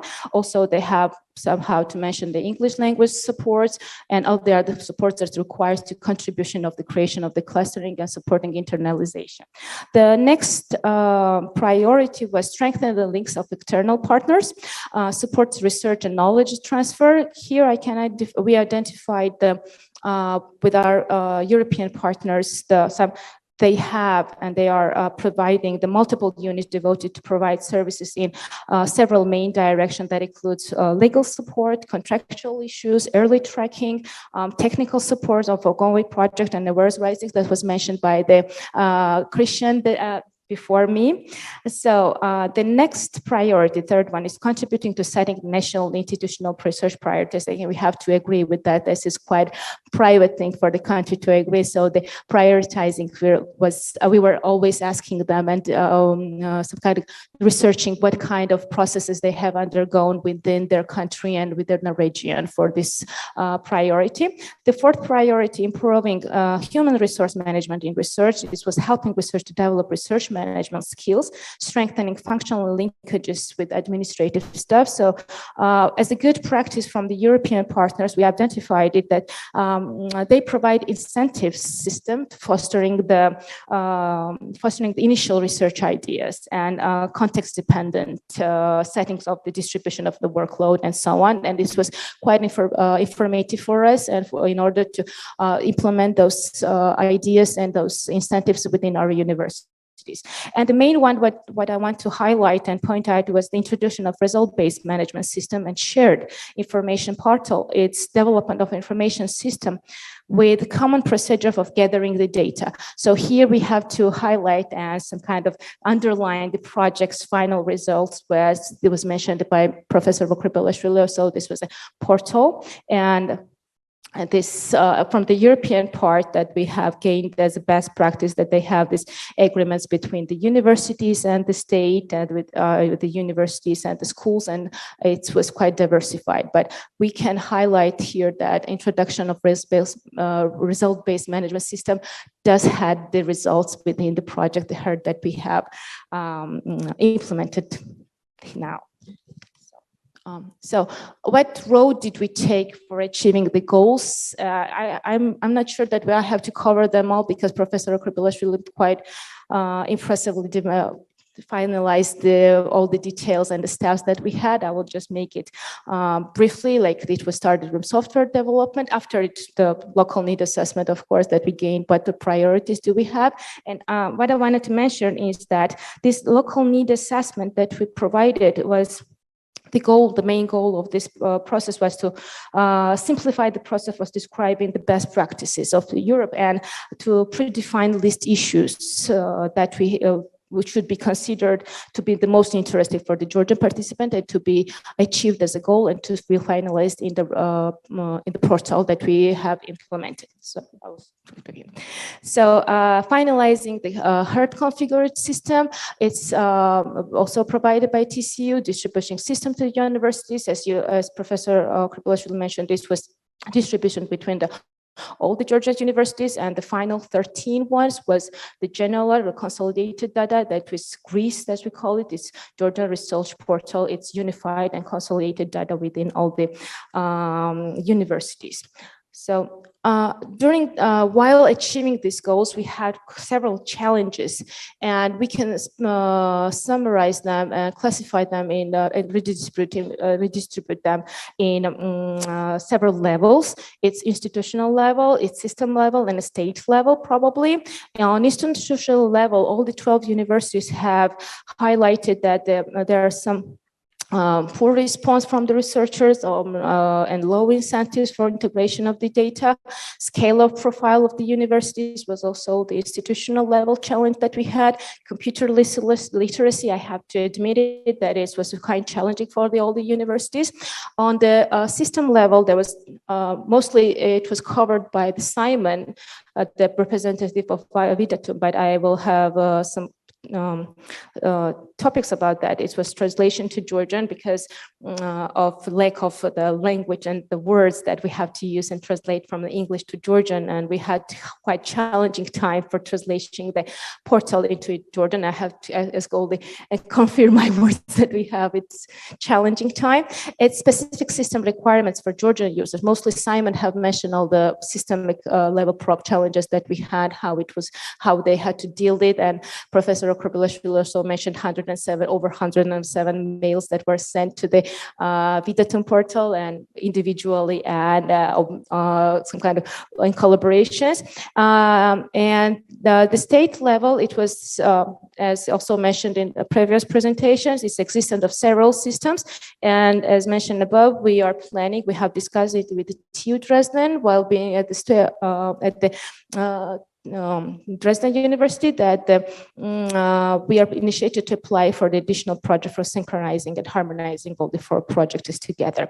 So, the state level also requires this tools for accessibility to consolidated information about research and research evaluation.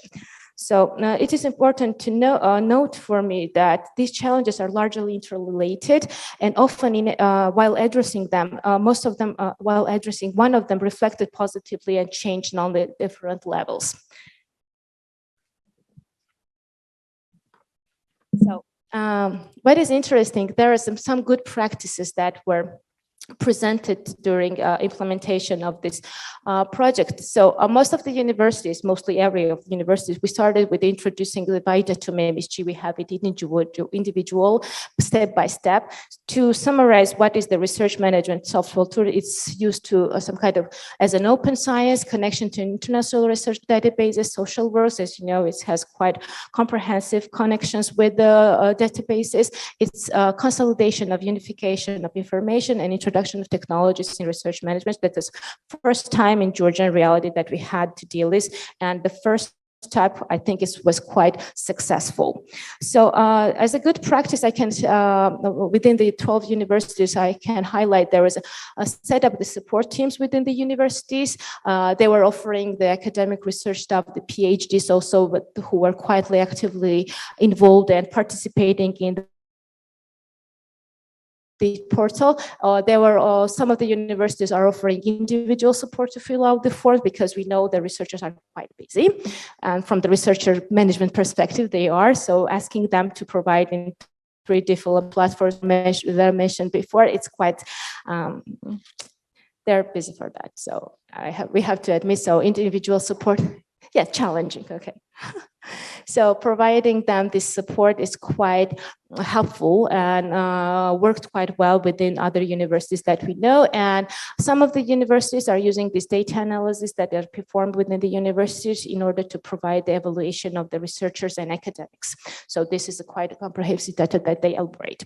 So what is the outcome? And we have mentioned it today, it's quite several times, this Georgia Research Portal that we have. Thanks, Nani, for quite, I don't know, challenging time that you have to deal with designing all the stats. As it's mentioned, it has over 5,000 users and a portal from 12 Georgian universities. This is the 13th portal that we have. It's used for some of the universities is using partial list tool for the evaluation, as I mentioned. And what are the benefits for the academics in order to use this research portal? First of all, it's this institutional portal where you can have a single space for presenting the outputs, grants, and professional activities. It's in order to have information in consolidated non-gender research portal. It's ability to link the other portals, that is quite information with the ORCID and so and other social networks for the researchers, and increase the visibility for the peers and potential collaborators.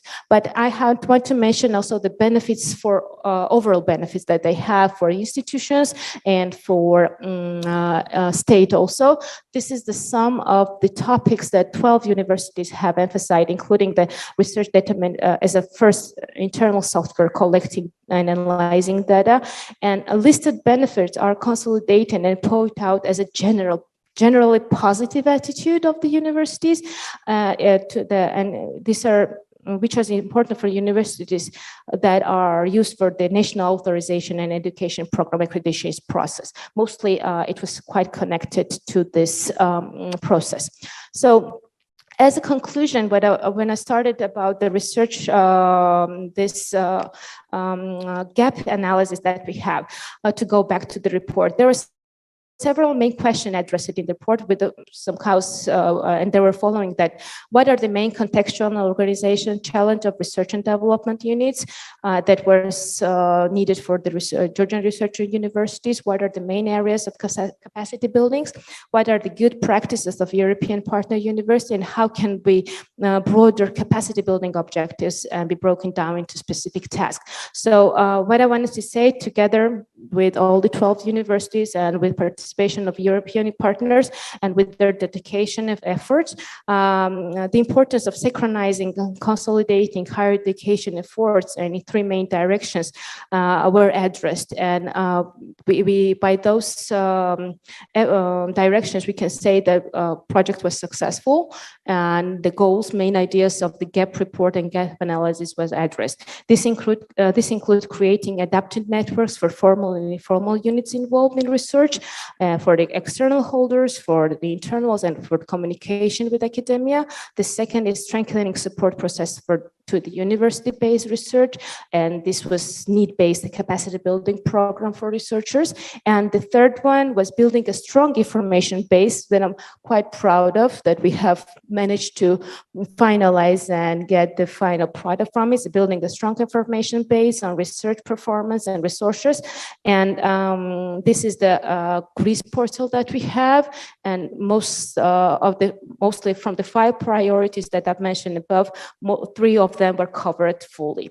So probably sort of all the details of the way of that and the challenging road that we have undertaken within this 3 years that we have, almost 3 years that we had while implementing this project. So Professor Kribalashvili, thank you very much for your efforts. It was you have done a splendid job. So thank you all the 12 of them. So probably if anyone has a question or discussions to take, we are open and we can discuss. If you have any questions, are open, and please don't hesitate to. Many thanks to Anna for summarizing all the comments for her efforts, her university efforts, for her project, as well as to all partners for their contribution to the project. I also want to thank the staff, which actually we are very actively engaged in this process of registering, supporting academic personnel, PhD students, and scientists to the portals, why we have the number more than 5,000 almost. And we wish and we hope and consider that the number will be raised because huge contribution from all of us, together with our international partners, have been presented through this project. Anna, thanks because you refreshed our mind from the starting point that Ilia State University provided for us for needs assessment analysis, and we now could somehow assess how much these needs are actually achieved through the project. Yes, so how much job has been done? Yeah. Just to make it more clear and simple to say that it's been a huge job that's been done with this. Yes, absolutely right. And I guess we could transform to the discussion. The main topic for the discussion is the sustainability and future steps for supporting the research portal. So acronym for that is Georgian Research Information System, as it was presented in the project description. And we also have to thank for supporting the system, because we have very important state institution which will support the project afterwards, and we have these guarantees. We also, as Professor Kribalashvili mentioned, we have also some interests from the other universities to be integrated within the portal. And we guess after promoting all these promo materials, we will raise the number of our participants. But taking into consideration Christian's recommendation part and Anna's conclusions, we have to present the discussion, open the discussion for presenting comments, ideas for further facilitation of the portal and the activities and the achievements that we have gained through HEART project. So floor is open. Nika, representative from JIPA, will support us, and please just show us that you want to share your comments. Floor is open for discussion.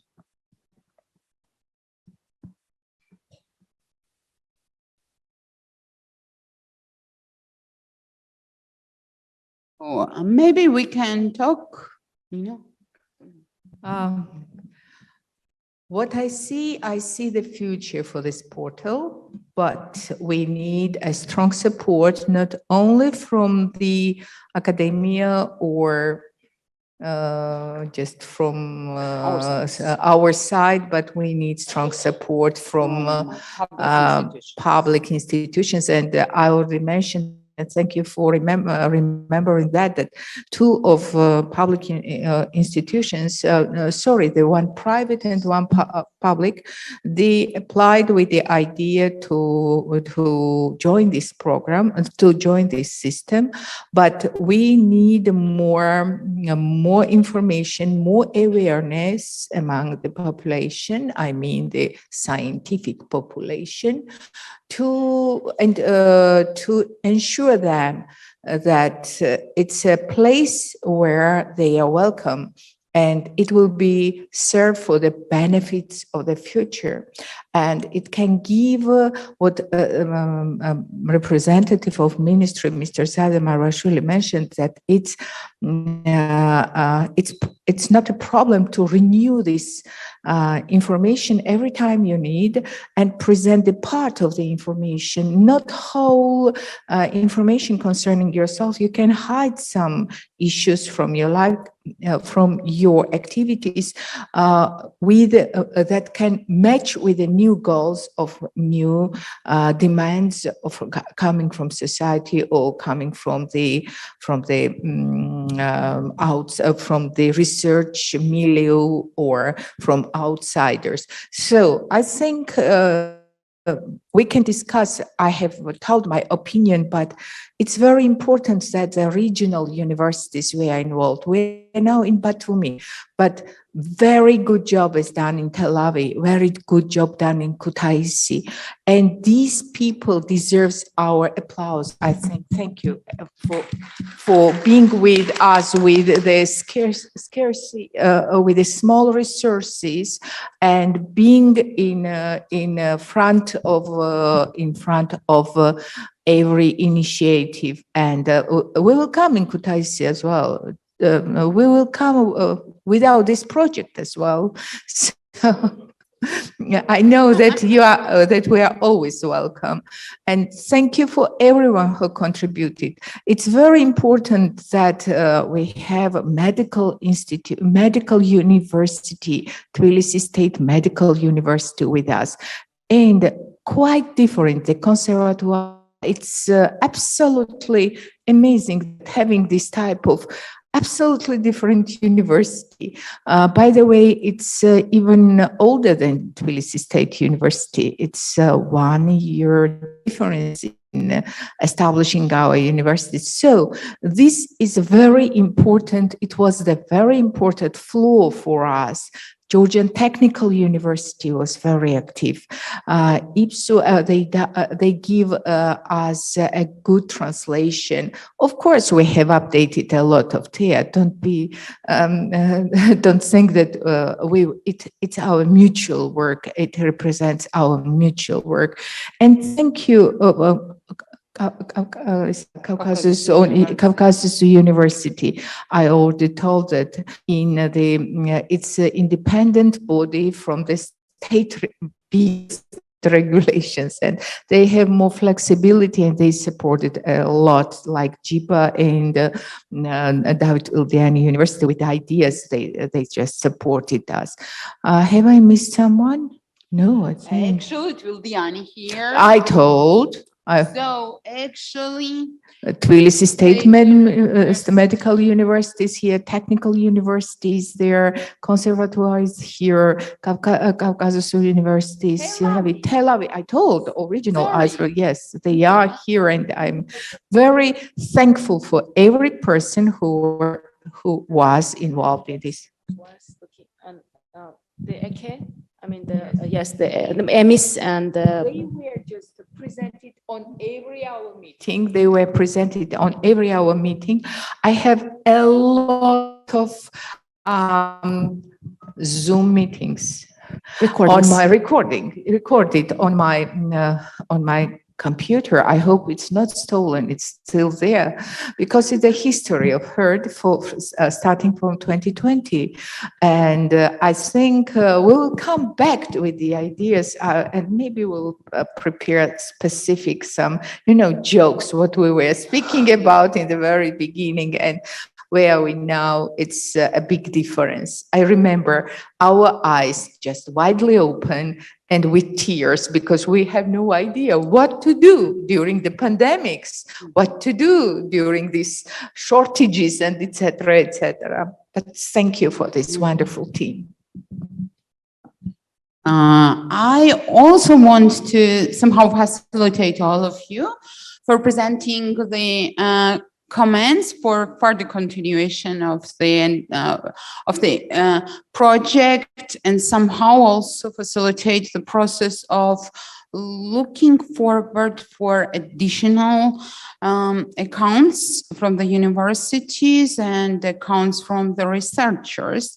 And we have to thank Dresden University of Technology for their support and readiness about the continuation of the project in the sense of finding some sources for further supporting of synchronized one portal in Georgian research ecosystem. And we guess the HERD would be the best option for harmonizing all the efforts that are presenting for sharing the information about the researchers. We have to take into consideration the highest support from the public institutions, as it was presented today, for example, by presenting their readiness about the further support of the portal. And we have to take into consideration the institutional support of 12 universities in Georgia, our team, that we will not finish our activities on the achievements that we have, and we will search for further support of the system. So many thanks for all the participants, and in case of having any additional comments, and Christian presented some very good comments regarding the facilitation of the portal, but still, if in our audience there are some comments, please let us know and we could continue the discussion.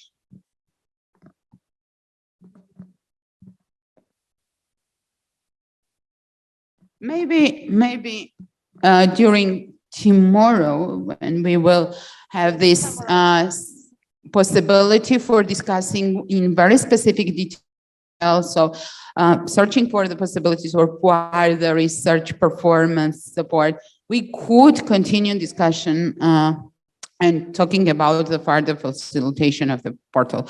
So many thanks for today and all the participants of the conference, Capstone Conference.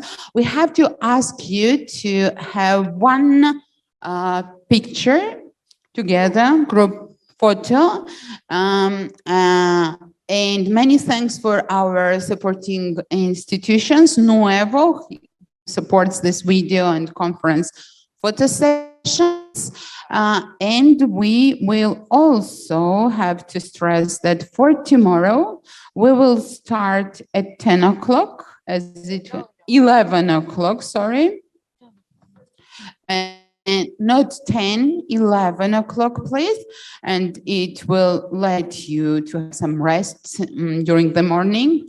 So we start at 11 and we will continue with our partner project representative. I guess it would be very interesting presentation from the Ginevra project because they have some very similar goals, and it would be great to share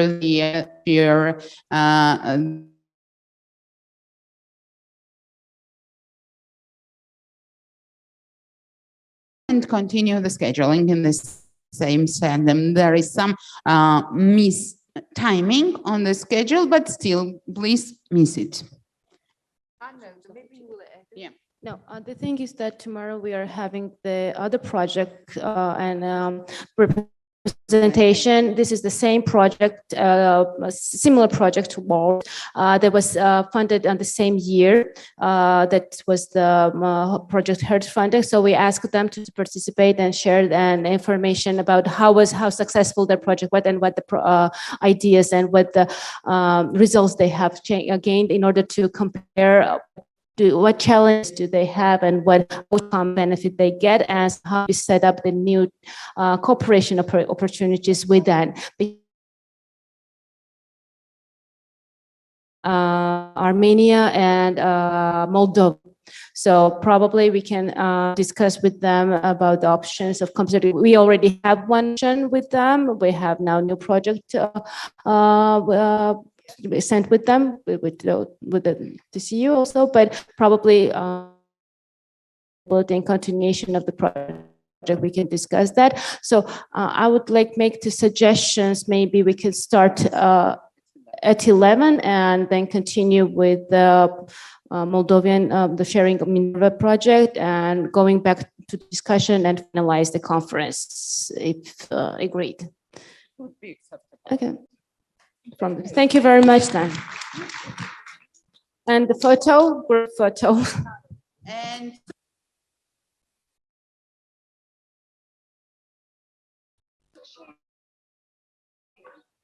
yeah. Okay, and many thanks for our partners who participate through Zoom meeting system. Thank you.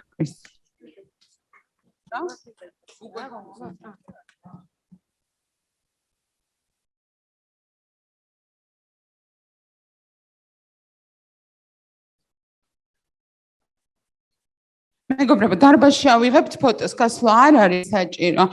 ველანიერ სცენაზე მოხვიდეთ. არა, ჯერ ერთი წუთი გვეცი ავიღოთ. ერთი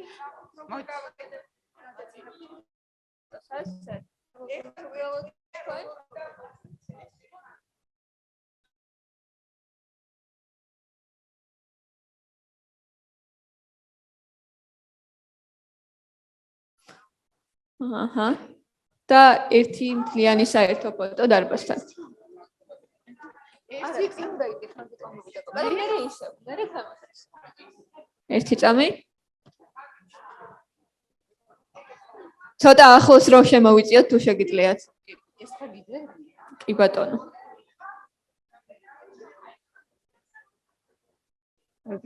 კოკო ჩანს ხო?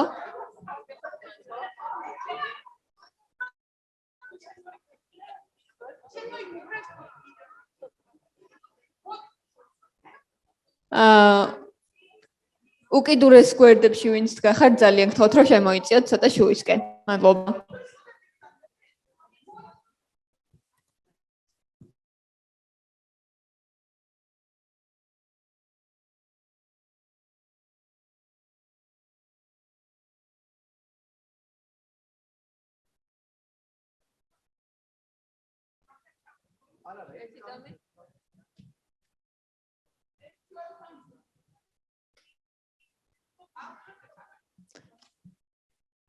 ერთი, ორი, სამი გავიღიმოთ.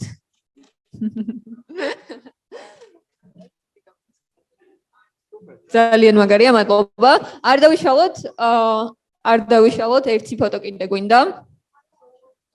როგორ ვიღებთ?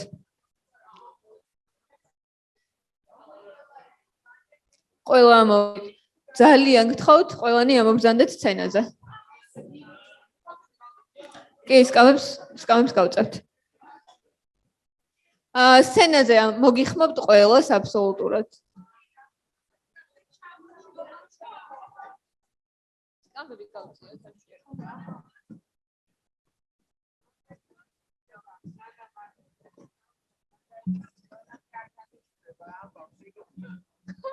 ამიტომ რა დროზე გამორჩილდე?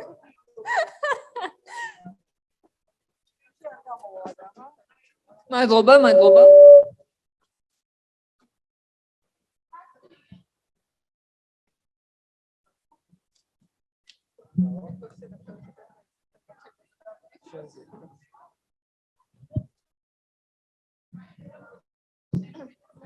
კეთყვით აუცილებლად.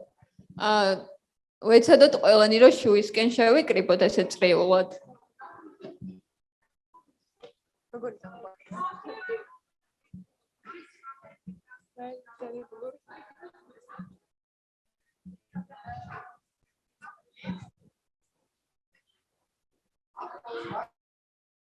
მაქსიმალურად ახლოს ერთმანეთთან ძალიან გთხოვთ.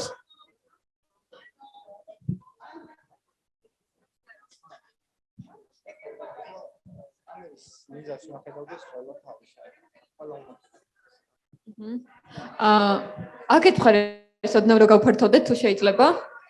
უკან დავიხიოთ ოდნავ. მადლობა. ოდნავ უკან. და მივიწიოთ ახლოს იქით მხარეს. მარჯვნივ ცოტა ახლოს. მადლობა. კიდევ მივიწიოთ, ვერ ჩაგაგო. ოდნავ კიდევ რო ჩავეტიოთ ყველანი კადრში. არა, კარგად ჩანს. აი, აქეთ არის. მადლობა.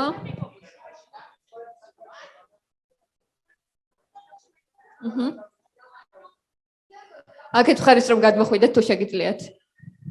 რამდენიმე. კაი.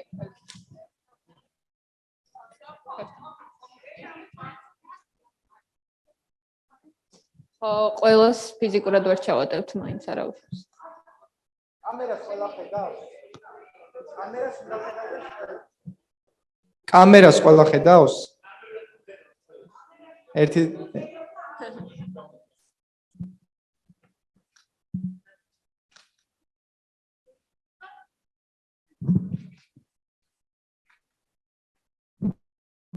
მადლობა მოთმინებისთვის. ოდნავ ახლოს.